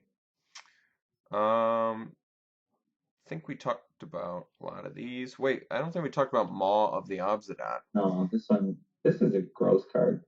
In terms of good or bad? Just the picture. Oh, okay. So it's a 5 mana Thrall, 3 colorless, white and a black, 3/3. Sacrifice a creature. Creatures you control get +1/+1 until end of turn. So it is a sack effect for limited. We're gonna zoom in on it because oh my god, you weren't kidding, Jake. So Yeah. the picture is a very, very large, monstrous looking Thrall man, but is it a fake head? Is that what that is? Like a mask? No. This is like all the Thralls wear this gold mask thing, like as their face, I see. and then that thing in his stomach area is, I guess, some weird thing for him as a Thrall. You know, just Yeah. an extra part of him. He has so it's like a crazy looking Thrall that's shoving what it looks like prisoners being led by some sort of Boros or some sort of Orzhov guard. It looks as if their wrists are bound. Do you see that, or that they're praying or something? I think they're praying, but they might be just praying for like, you know, their souls after this. If you read the flavor text, it says the devout sacrifice themselves to it, hoping for escape from their debts to the guild, but many end up owing in the afterlife. Oh, I see. Okay. But he's like feeding just the weirdest damn mouth on his stomach that you've ever Yeah. seen. It looks similar to the Sarlacc pit from Star Wars.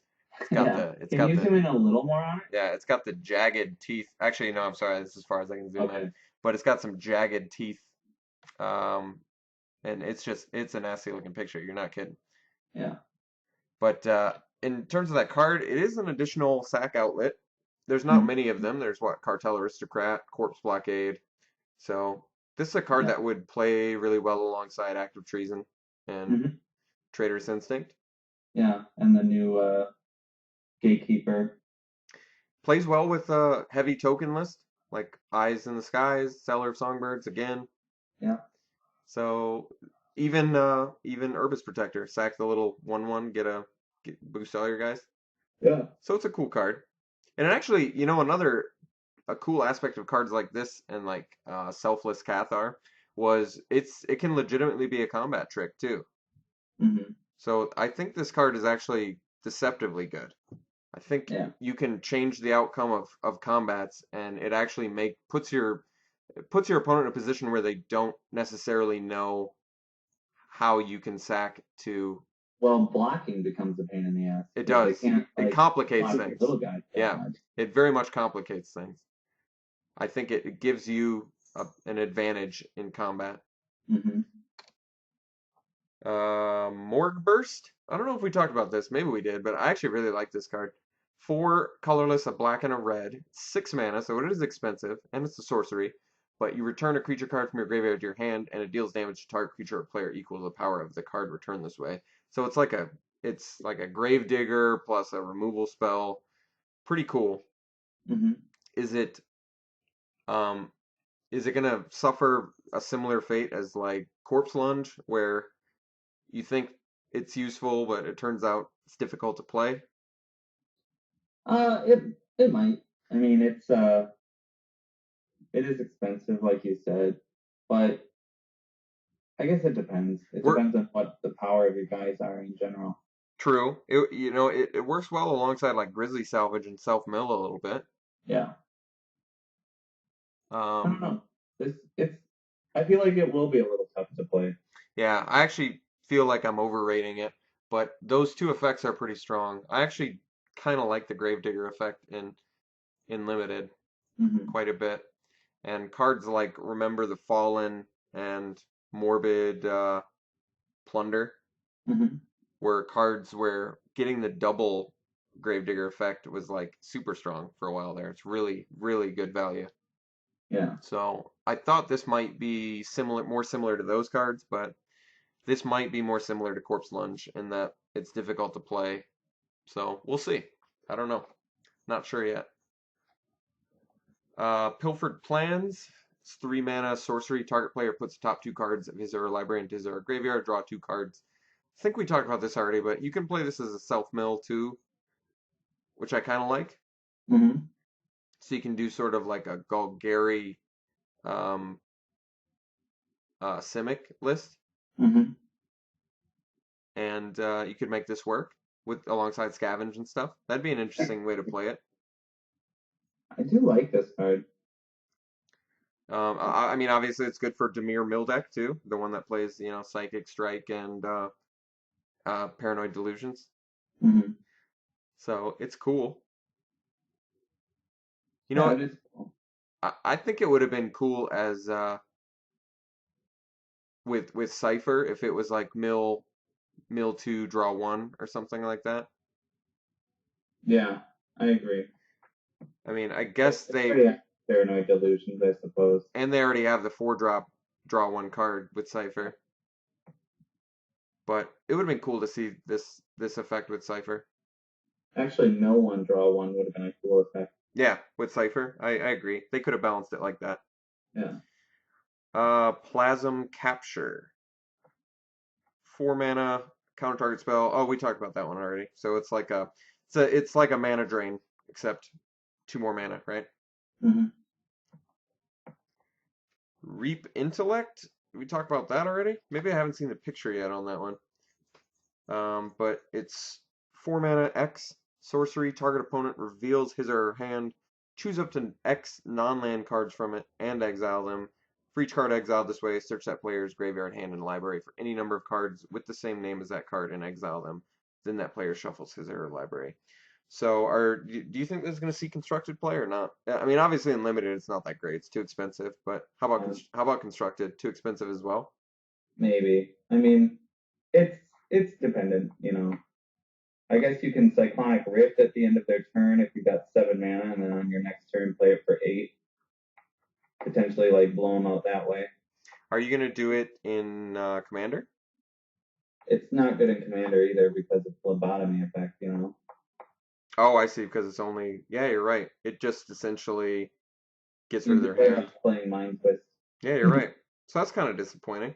Yeah, it really is a disappointment, sadly. And at Mythic, it is a pretty disappointing Mythic. That's too bad.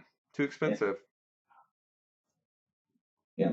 Restore the Piece. I don't think we talked about this one. So this one's 1 colorless, white, blue, instant. Return each creature that dealt damage this turn to its owner's hand. I actually really like this card a lot. The reason that this card is cool is that it works well with detained creatures you control. This is kind of an aspect of this card that I overlooked. So it's cool alongside your detained creatures, because say you have like an Arrestor and a Justiciar, and let's say they have like a 3 toughness, like a 2/3 defender or something. Let's say you attack with your Justiciar and you attack with your Arrestor, and you leave up the mana like you have a trick, and they decide not to block with the 2/3. Then you get in and you play Restore the Peace, and you get both your detained creatures back. So you can like detain it, you know, so he doesn't get to backswing. So you can even play it sort of like that with your detained creatures, get the use of them back. Yeah, that's true. It works almost the same way as Aetherize, except Aetherize, you get to do it before they deal damage, whereas this, they have to deal the damage, but still. It has different applications. I like this card, though. I do like this card. Yeah. I don't know how early of a pick it is, how many you want to run. Probably don't want to run more than like 2, maybe. But I definitely think it's playable in limited. All right, next we've got Scab Clan Giant. We talked about him earlier. Sin Collector we've talked about. Species Gorger. We didn't talk about this dude. 3 colorless, green, and a blue for a frog beast. At the beginning of your upkeep, return a creature you control to its owner's hand. So it's kind of like a Roaring Primodox, but it's 2 more mana and you get 2 more power and toughness. What do you think about it? It's funny. I like the flavor text. I like its power toughness, but it's okay. I mean, I guess you can re-trigger your evolve off of like early defender, you know? Yeah. Like that cheap 0/5 defender could keep evolving guys for you. Yeah, no, I agree. I was thinking that same thing. So it works well with Evolve in the same way that like Leyline Phantom did, or Keymaster Rogue, where it kind of gives you it gives you mana to invest in to boost the rest of your creatures. So in that way, I like it. Yeah. And it works with itself. It's pretty efficiently cost at 6/6. Yeah. I'll be right back. Okay. Spike Jester, I believe we talked about. It's a black and a red. I want to mention it again because we are going to see it in constructed. It's a black and a red 3/1 haste Goblin Warrior. I like this creature a lot. This card is really insane. It feels like a card that I would probably play in standard. The 3 power means it's trades with Thragtusk, so that's kind of cool. It's a cool card. I just like Spike Jester quite a bit, and in limited, it's going to be very strong in the Rakdos deck too. I could easily see first picking it in the Rakdos deck, I think. Are you back, Jake? Yeah, I was going to say Spike Jester is easily first pickable, I think, if you want to start going down that route. That guy is like probably the best 2-drop in Rakdos. Perhaps not, but I could see the argument for it. Like I could even I could see it being better than like Thrill Kill Assassin. you know? Yeah. Maybe I guess I'd probably prefer the Guild Mage over it, but that's like one of the few. Hmm. Tithe Drinker. This card's cool. It's a black and a white 2 mana 2/1 vampire with lifelink and extort. This card's good. Yeah, he is. Gotten a chance to play him, play against him. I haven't played him or against him, but I just like this card. I think Yeah. it's very good. Are we ever going to see a creature in constructed with extort, or is it just not good enough? I was wondering the same thing actually, Like but Syndic or Thrall Parasite? I guess, actually Thrall Parasite did see a little bit of play early on in the Aristocrats, because they were running Lingering Souls and stuff like that, where you just got rewarded for it, and they were running Blood Artist anyway. So it was just made it more swingy. Kind of like it. But Tide Drinker in Limited is an excellent card. I could easily see first picking this. Would you agree with that? yeah, yeah, I could see that. We did that. We did that. Let's see. Someone we should talk about this card again. Someone in the comments of our last podcast mentioned this card, and I want to talk about it a little more in depth. So it's a Voice of Resurgence is a green and a white for a 2/2 elemental. Whenever an opponent casts a spell during your turn, or when it dies, put a green and white elemental creature token onto the battlefield. With this creature's power and toughness are each equal to the number of creatures you control. So the guy in the comments said that we were really underrating this card, that we should re-examine it. Um, Well, I know that yeah, spells for a lot, and it. I mean, it's cheap. it single-handedly is like you can't Supreme Verdict this away and just be done with it. Yeah, I mean, Supreme Verdict, it's funny you mentioned that one in particular, because you only get a 1/1 out of that deal. Yeah.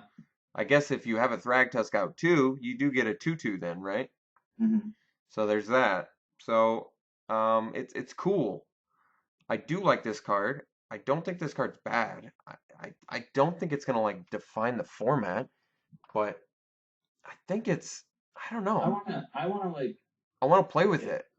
Yeah, I feel like whenever an opponent casts a spell during your turn, punishment cards typically aren't like too ridiculous, right? The one exception being to Fairy, but he was in blue, and so it was just obnoxious with counter spells.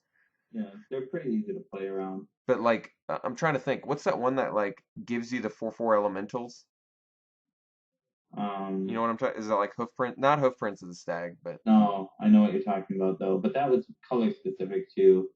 oh, is that right? Okay. Yeah, it was blue spell during your turn. All right. Well, I guess that is important. But he also mentioned in the comments that what it was called. oh yeah, no, you're right. That is exactly what it was. But he was saying we were kind of overlooking like Snapcaster Mage. We were overlooking like Think Twice's, I guess. So it's not just removal.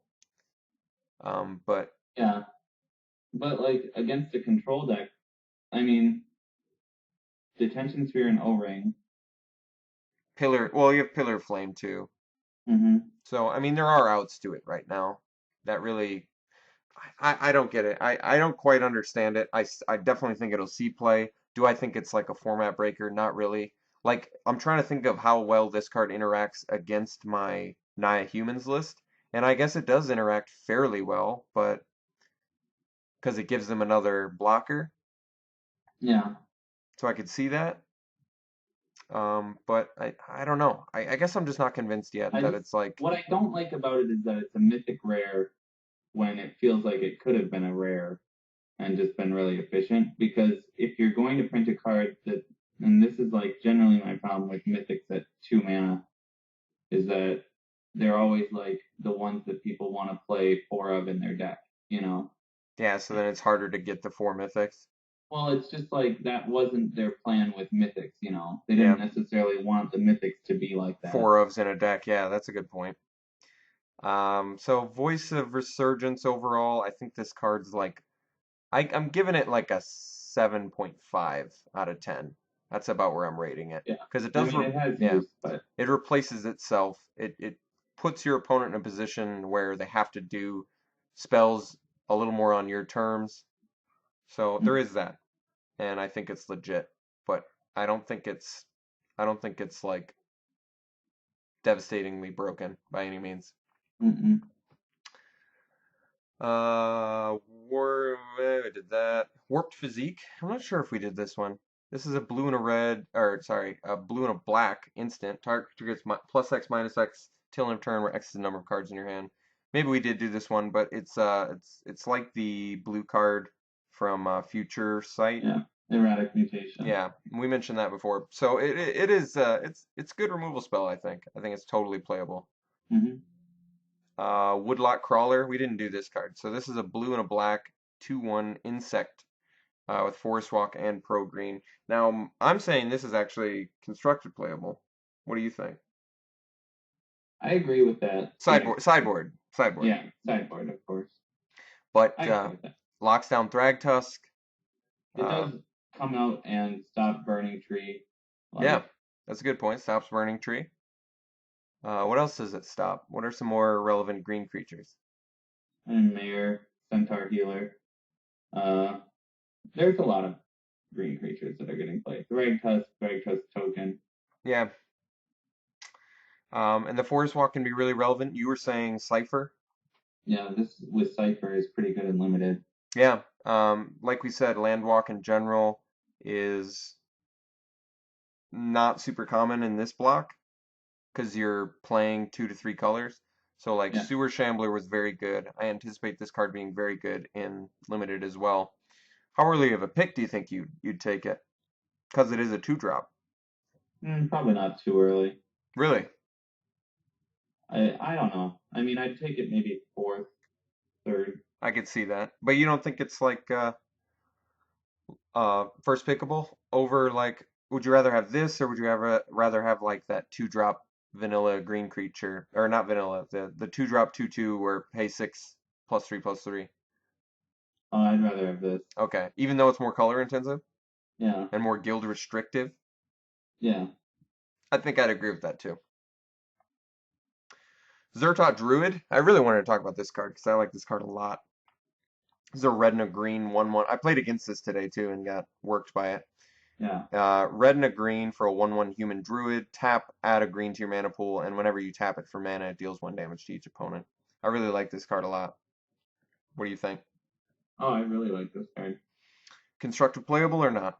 I've been debating with people about it, and I'm not sure yet. I really don't know either.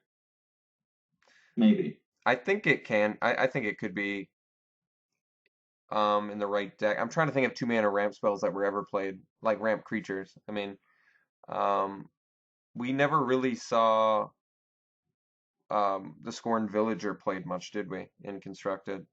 No. I mean, this is a pinger, though, too. Yeah. So at the very worst, he's just pinging. Yeah. There's not many pingers in this format. You've got like Lobber Crew. What else? Most of them are dealing it to the player, too. Yeah. I don't think there's any... I can't even think of any in Standard that ping creatures without at least some cost, like Cultist or whatever, yeah. I guess, no, there's Goblin Test Pilot, but that one's random. Yeah. So, there's not really great pingers, as far as I understand. Alright, but as far as limited, this card is absolutely playable.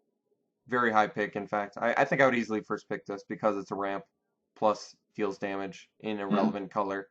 Plus it's in Gruul, so it gets to do Blood Rush if you're hard up for creatures. Mm-hmm. So it really fills every role that you want it to do, because there's a lot of really efficient creatures to ramp into in Gruul as well. Mm-hmm. So I really like Zertot Druid quite a bit. Alive and Well, we talked about this. Did all these. Did we talk about all the fuse spells? I'm not sure if we did. Dirty? Yeah, I don't think we did that one. That's kind of weird. This is down is return target card from your graveyard to your hand, and no, that's dirty. Oh, down is target player discards 2 cards. Dirty is return target card from your graveyard to your hand. So that's kind of weird. You can't target itself with it because you have to have your targets before it resolves. Mm-hmm. So What do you think about this card? This is actually my first time seeing it. I think dirty is the good part of this card. Down is not that great. Too expensive? Yeah. Yeah, I agree. I don't think it's very limited playable, actually. I think it's a little too clunky. Return target card's okay, Yeah. so it's kind of like regrowth, but I don't even, it's a little too clunky, I think. It's exactly recollect or recollect. Yeah, that wasn't even super playable unlimited, was it? I don't think it was. I mean, it was playable, but it was like, you weren't happy playing it. You weren't like really proud of your playing it. Yeah. All right, so you were talking up far and away. Why don't you describe this card and how it played for you and like why it's good? So far, I'll just say what it is real quick. Far is 1 in a blue, instant, return target creature to its owner's hand. Away, 2 in a black, target player sacks the creature. It's just good. I mean, this effect is very strong. Like, you're removing 2 creatures for sure, and oftentimes during their turn, probably after they cast their biggest new one that they're going to end up sacrificing. Yeah, this is really gonna punish those players who play the auras, like the Madcaps and the gifts. And Triumphs. I believe this card is actually constructed playable. Yeah, I'm interested to see if you're right about that. The cool thing where I would agree with you is, like we were saying in the previous podcast, how Snapcaster is almost assuredly getting stronger now that he's got more versatile options, even within these cards. So think how good this card is with Snapcaster, you know? Well, the good thing about this card in particular is that with Snapcaster, at like, let's say it's the end of their turn, you can cast, or during combat, block one of their creatures, and then cast far and away, far targeting your Snapcaster, away targeting them. And then on your turn or on their next turn, play Snapcaster and flash back away. That's really cool. I didn't even think about that. I really like that a lot. That's awesome. Yeah, I think this one is like Turn and Burn and this one are probably the best.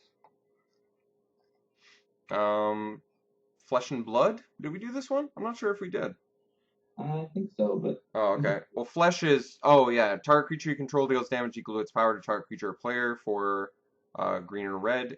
And Blood is exile target creature card from a graveyard, put X +1/+1 counters. Yeah, you're right, we did. So basically, Blood lets you scavenge onto one of your creatures, and then Flesh lets you one-sided... Well, Flesh is the scavenge one. Blood is the damage one.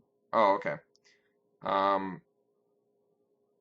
But anyway, it basically boosts one of your creatures, and then that creature gets to deal damage to a creature or player. So I think this one's pretty strong. It does take 7 mana to do both. Something to keep in mind. Yeah, either mode, though, is pretty good on this one. Yeah, actually, Blood as a one-sided pit fight is actually very good. I think, or it is Blood, right? Yeah. Okay, so I really like that. I think that side is very strong. Mm-hmm. Give and Take? Did we do this one? I don't think we did. So Give is put 3 +1/+1 counters on target creature, and Take is remove all +1/+1 counters from target creature control, draw that many cards. So it could be 6 mana, draw 3 cards. Is that right? Yeah. Or it could be 6 mana. You could draw more cards off of it, too.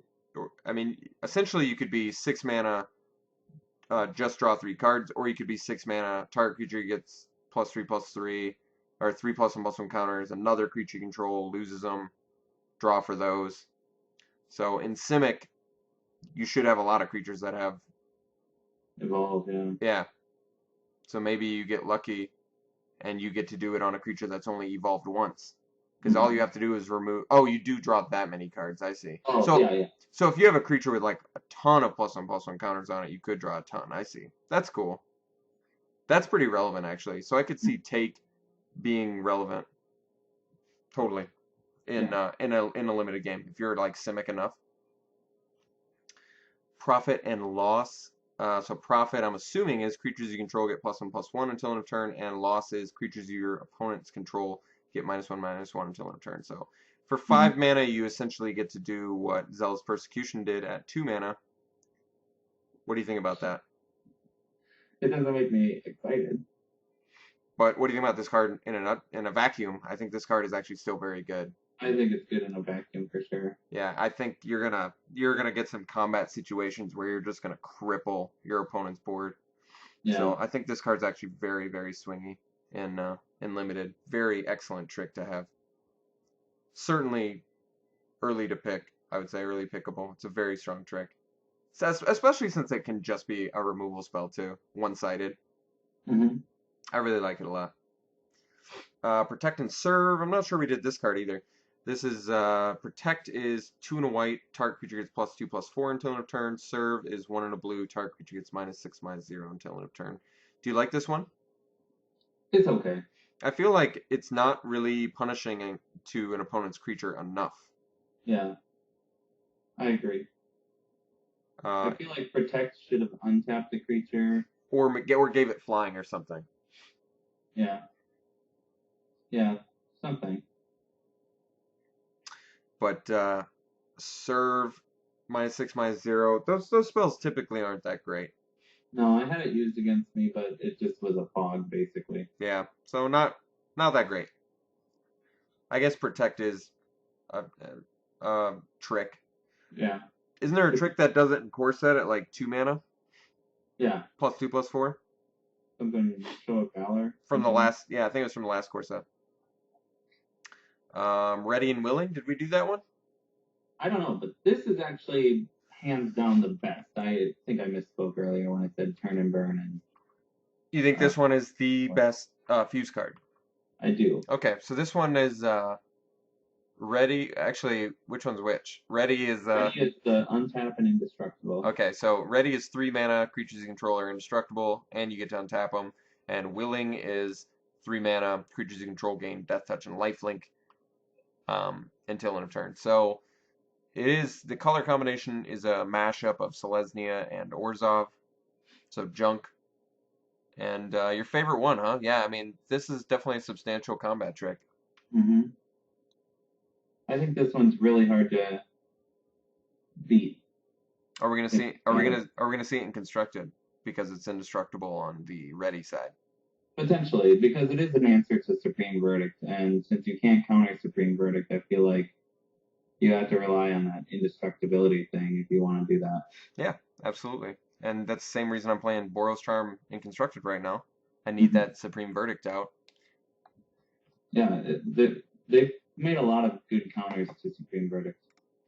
I think we've gone through most of them. Yeah, I think we actually covered them all. So I think at this point we're just gonna go to the draft. We're close to 2 hours in. You still down for doing the drafting portion with me, Jake?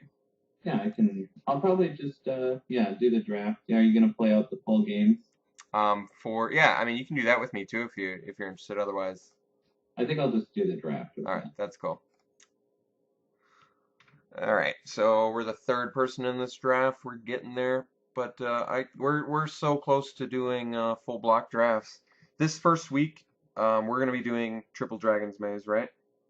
Yeah, Friday will be Triple Dragon's Maze. Now, did Wizards recommend that, or did they like expect stores to do full block immediately? I think for release events they expect either sealed or just the draft. I mean, they didn't make it with that in mind, except for I suppose the Guildgate thing. Yeah. What Guildgate thing? The fact that there are Guildgates in every pack. Oh, okay, yeah. And I guess we didn't really mention on the podcast how, I mean, we briefly mentioned it a couple podcasts ago, but how easy it is or not easy, but the fact that you can open the Shocklands in Dragon's Maze packs alongside your normal rare. It's just really cool. It's like it is really good. It's gonna really get people more access to better mana bases. All right, it looks like our draft's starting here. All right, so our rare is Foundry Champion.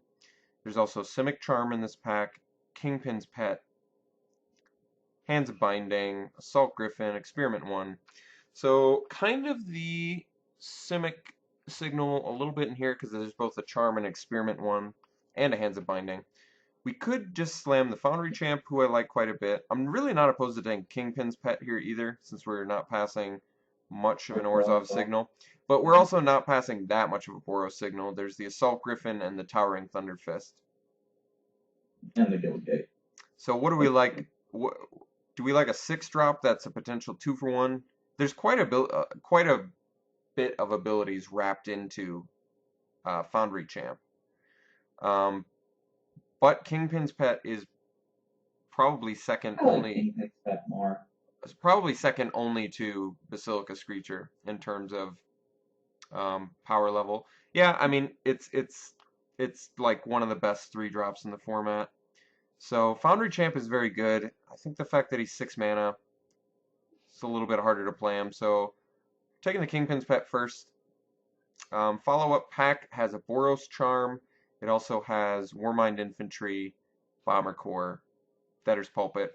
How do you feel about Boros Charm here? I would take that, yeah. I think there's really not much else in Orzhov for us in this pack, unfortunately, and I'd much rather have the Charm than the Debtor's Pulpit if we somehow end up Boros. We're just kind of staying open to what we're being passed. We'll see what color's being signaled to us, but for now we'll just pick up good cards. All right, this next pack has Wojak Halberdiers. It has Syndic of Tides, Scourgewalker, White of Precinct 6. So I think I would rather have the Syndic or the White. I think the Syndic is probably... I think Syndic is best. Yeah, I think Syndic is the best. I very much like White of Precinct 6 if you have any sort of if you have Grizzly Spectacles, if you have any sort of Balustrade Spies. We're in black, so you usually get very rewarded for playing White of Precinct 6. But Syndic is just such a powerful 2-drop. Both our first 2 picks are white, so it just feels better and safer. Alright, next pack we have Sky Knight Legionnaire. We also have Krakenura, Warmind Infantry, Hellraiser Goblin, Glaring Spotlight. How do you feel about Legionnaire here? Yeah, I think that's probably our best option. I mean, I would say the fact that there's a 4th pick Legionnaire is a pretty good sign that Boros is open. Yeah, I agree. It could kind of be unfortunate that we passed that. Foundry Street? Yeah. Or Foundry Champion. Foundry Champion. But I can't complain about getting Legionnaire. If we're informed now that Boros is open, I'm okay with that. We're sort of signaling that Boros is open too because we passed a couple Warmind Infantries, but didn't really have a lot of options there. All right, here there's Realm Right, Totally Lost, Cloudfin Raptor, Orzhov Guildgate. It's a very late Raptor, 5th pick. I think we just take the Orzhov Guildgate, get to make that Kingpin's Pet work, gear us a little bit better for a 3-color deck. Mm-hmm. All right, next we have Legion Loyalist, Massive Raid, Beckon Apparition. How do you feel about Legion Loyalist? You can extort off of it. It works well with Battalion. Our best option here. Yeah, there's also Ivy Lane Denizen, like we said, Krakenura. The fact that there's Krakenura and Ivy Lane in this pack.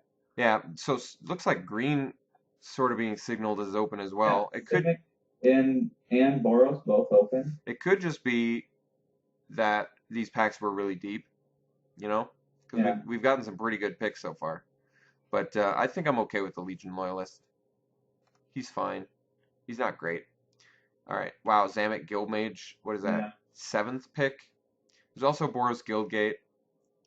I mean, we could just take the Guildmage, but the Guildgate here is actually relevant for what we're trying to do.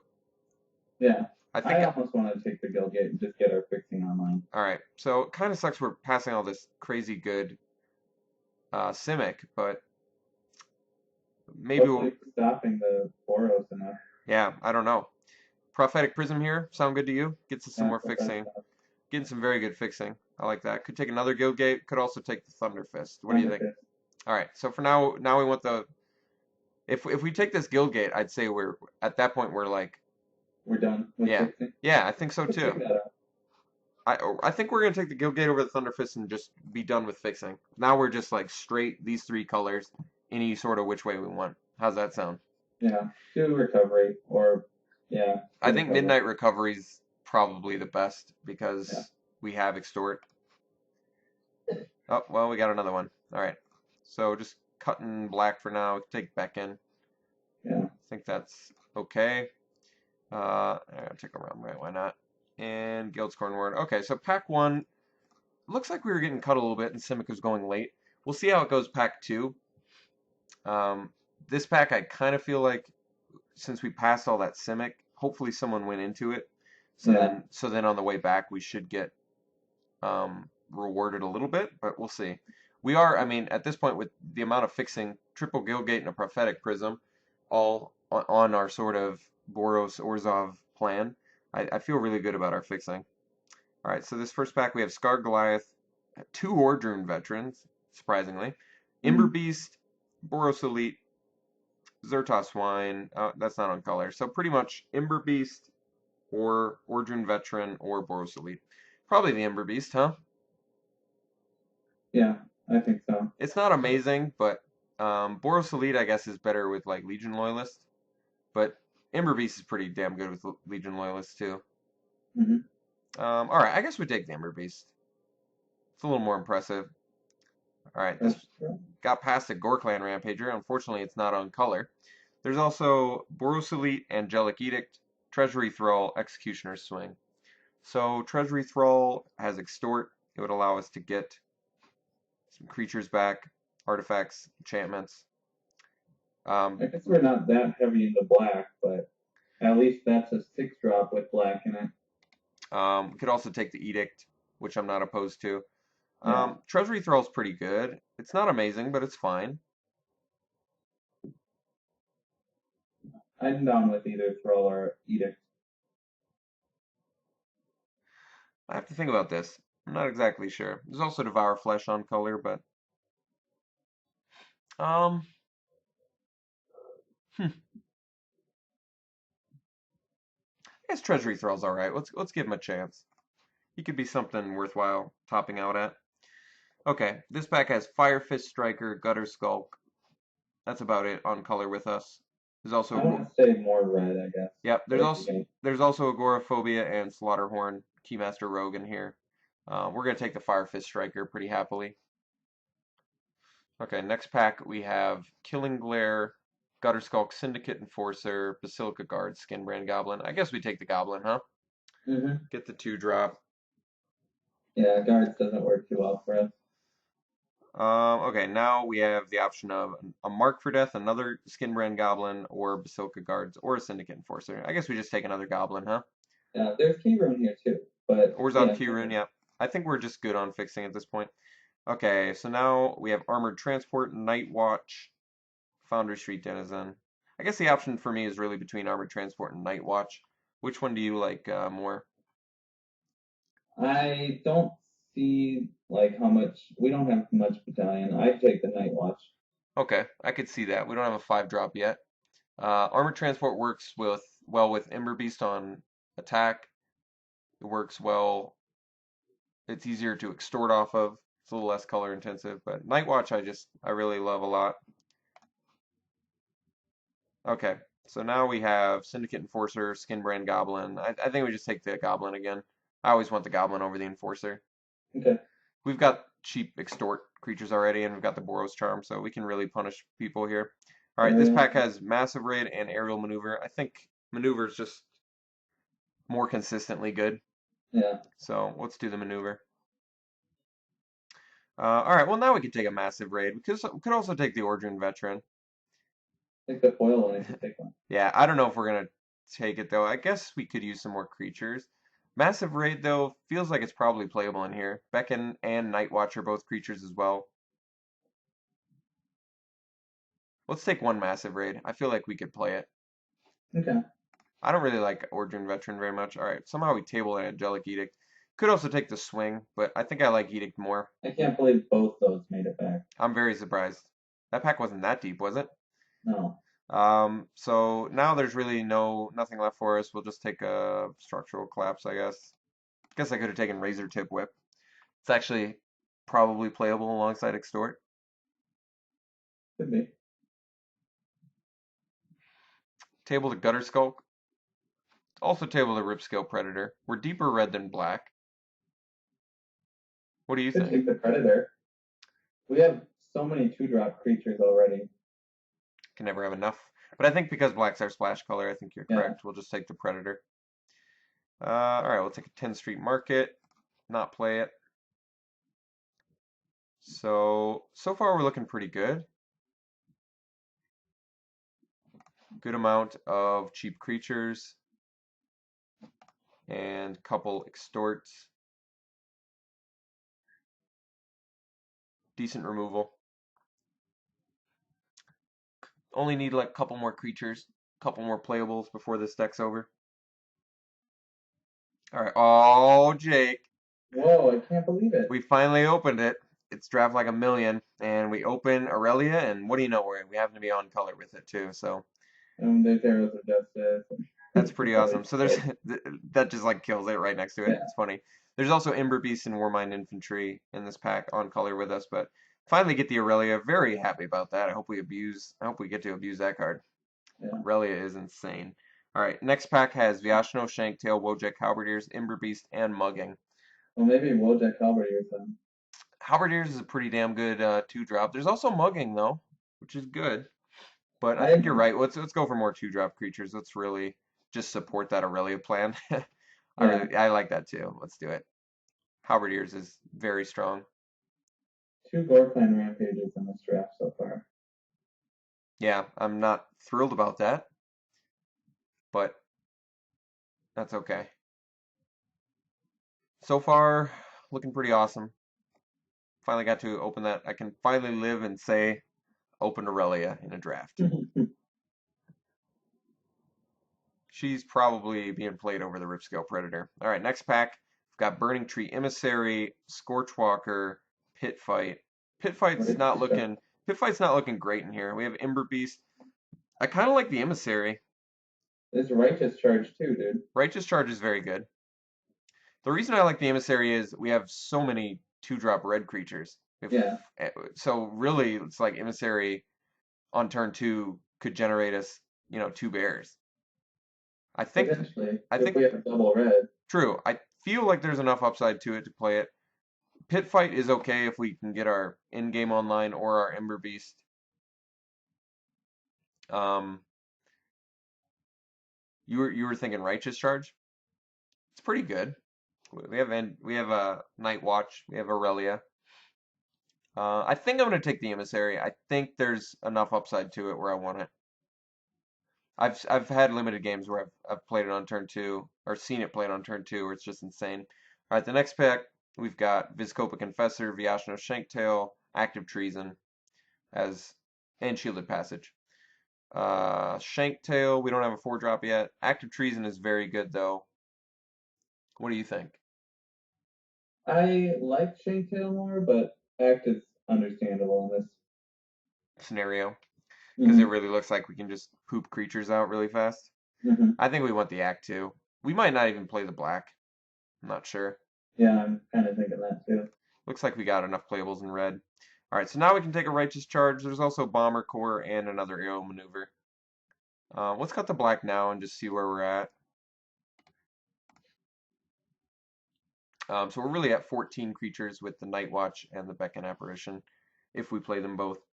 Bomber Core, or I guess Bomber Core is another creature I can get with a Burning Tree Emissary. Yeah. So maybe we want that instead? Get some more Yeah, I creatures? can see that. Okay. Okay. Looks like we kind of missed on this one. Maybe we just hate the Experiment one. There's also Syndicate Enforcer, Burst of Strength in here. Experiment one's pretty annoying. I think we take that. Yeah. Okay. So next pack we have Martial Glory, Founder Street Denizen, Night Watch. I think you're right. We just slam the Martial Glory pretty happily. With all of our 2-drops, I can see that paying off. All right, now there's Boros Keyrune. I think. Get to Aurelia. Yep. We have no 4-drops. We have additionally, Martial Glory is like awesome with Boros Keyrune. We've found that out before. We have 3 Skin Brand Goblins too. Yeah, exactly. Blood Rush very good with him too. Next pack doesn't look like much on color with us at all. There's Incursion Specialist, Runation Worm, Shadow Valley Denizen. Nothing really relevant here. I think we'll just take the Specialist because it stops our 2-drops pretty well. All right, we tabled an Ember Beast, so we're going to happily slam that. It's also in a pack with Adaptive Snapjaw, Spire Tracer. All right, tabled a Scorchwalker too, which I'm going to happily slam here. It's in a pack with Leyline Phantom, which is also a relevant card. Shielded Passage here, I think we can pretty easily take. Gridlock is a good card. Just hate that. All right, so we ended up with really good looking deck, I think. We didn't end up playing black. Maybe don't need to play the Beckon. Probably don't have to play the Prism. Do I want 17 lands? That's actually a legitimate question too. We've got a key rune. We top out at 6. We don't really have any mana sinks. We may be able to get away with 16 lands here. What do you think? With the key rune, sounds like we could. I mean, we do have Aurelia, but we top out at Aurelia. You know, and it's not like we have a ton of 6 drops beyond that. Like I said, we have almost no mana sinks.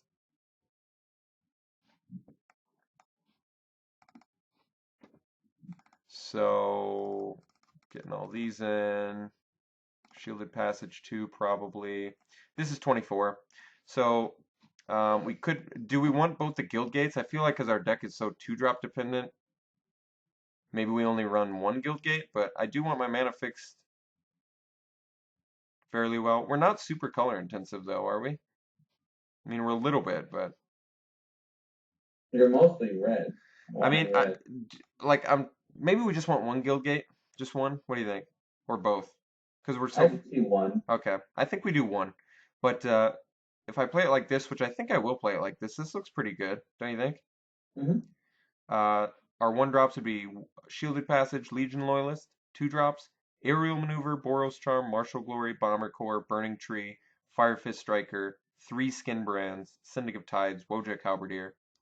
3-drops would be Boros Kirun, Active Treason, Massive Raid, 2 Ember Beasts, and a Sky Knight Legionnaire. 4-drop, Scorchwalker, which also doubles the 3-drop with Blood Rush. 5-drops, Angelic Edict Night Watch. 6-drop, Aurelia, and a Ripscale Predator. Does this look good? Or am I overlooking any of the cards in the sideboard currently? Like Beckon or something? No, I don't think so. Not necessary? No. Okay. Alright, well, I'm totally willing to run it like this. This looks pretty damn aggressive. We're significantly more red than white, though. So, should we do the Guild Gate and then err on the side of red? So we could do 8-7. Does that sound okay? Because we do need the double red for Emissary, but we want to see the white on turn 2 for... I mean, technically we could do 9-6 and still have 7 white sources from the Guild Gate. Or we could do 8-6 and run both Guild Gates too. What do you think? I don't know. Maybe we should run both. I guess we could. I mean, we're tiny little bit color intensive. So, like, we have nothing going on turn 4. If we had a Guild Gate that turn, that wouldn't be terrible. 16 lands. I feel like with 16 lands, running multiple Guild Gates can be more punishing. You know what I mean? I see what you're saying. But I don't want to run, like, too few planes either. Yeah. To not be able to extort off of our Syndic. I agree with that. I mean, we could also do 7-7, 2 Guild Gates. That's a lot of means to see both of our colors. Yeah, but I really do feel like red is our bigger color. Okay, so we could do 6 plains, 8 mountains, 2 Guild Gates. I'm not really opposed to that. I don't like losing to color screw anyway, so why don't we give it a try? Double Guild Gate in a 16 land deck, like I said, usually dangerous. We do have a key rune. That should help. We also have a ton of 2-drops. Yeah, we're so 2-drop heavy that I don't think it should be a big deal, but it could be. All right, so I think that's going to be it for the drafting portion or this for this podcast. I hope you enjoyed it. Jake, thanks a lot for stopping in via Skype. I appreciate that. Go to SeemsGoodMagic.com. Check out our eBay store. Still putting up singles. We don't have everything listed yet, but we have a very good amount listed. If you want to contact me about the podcast material, tell us to talk about anything, you can do it at Mortarpod at SeemsGoodMagic.com. Follow us on Twitter at SeemsGoodMagic. You'll see when we're live streaming. Our current schedule for live streaming is Tuesdays and Thursdays, 7 p.m. Central Time. Yeah, thanks a lot for watching. Jake, thanks. Yeah, see you later. See ya.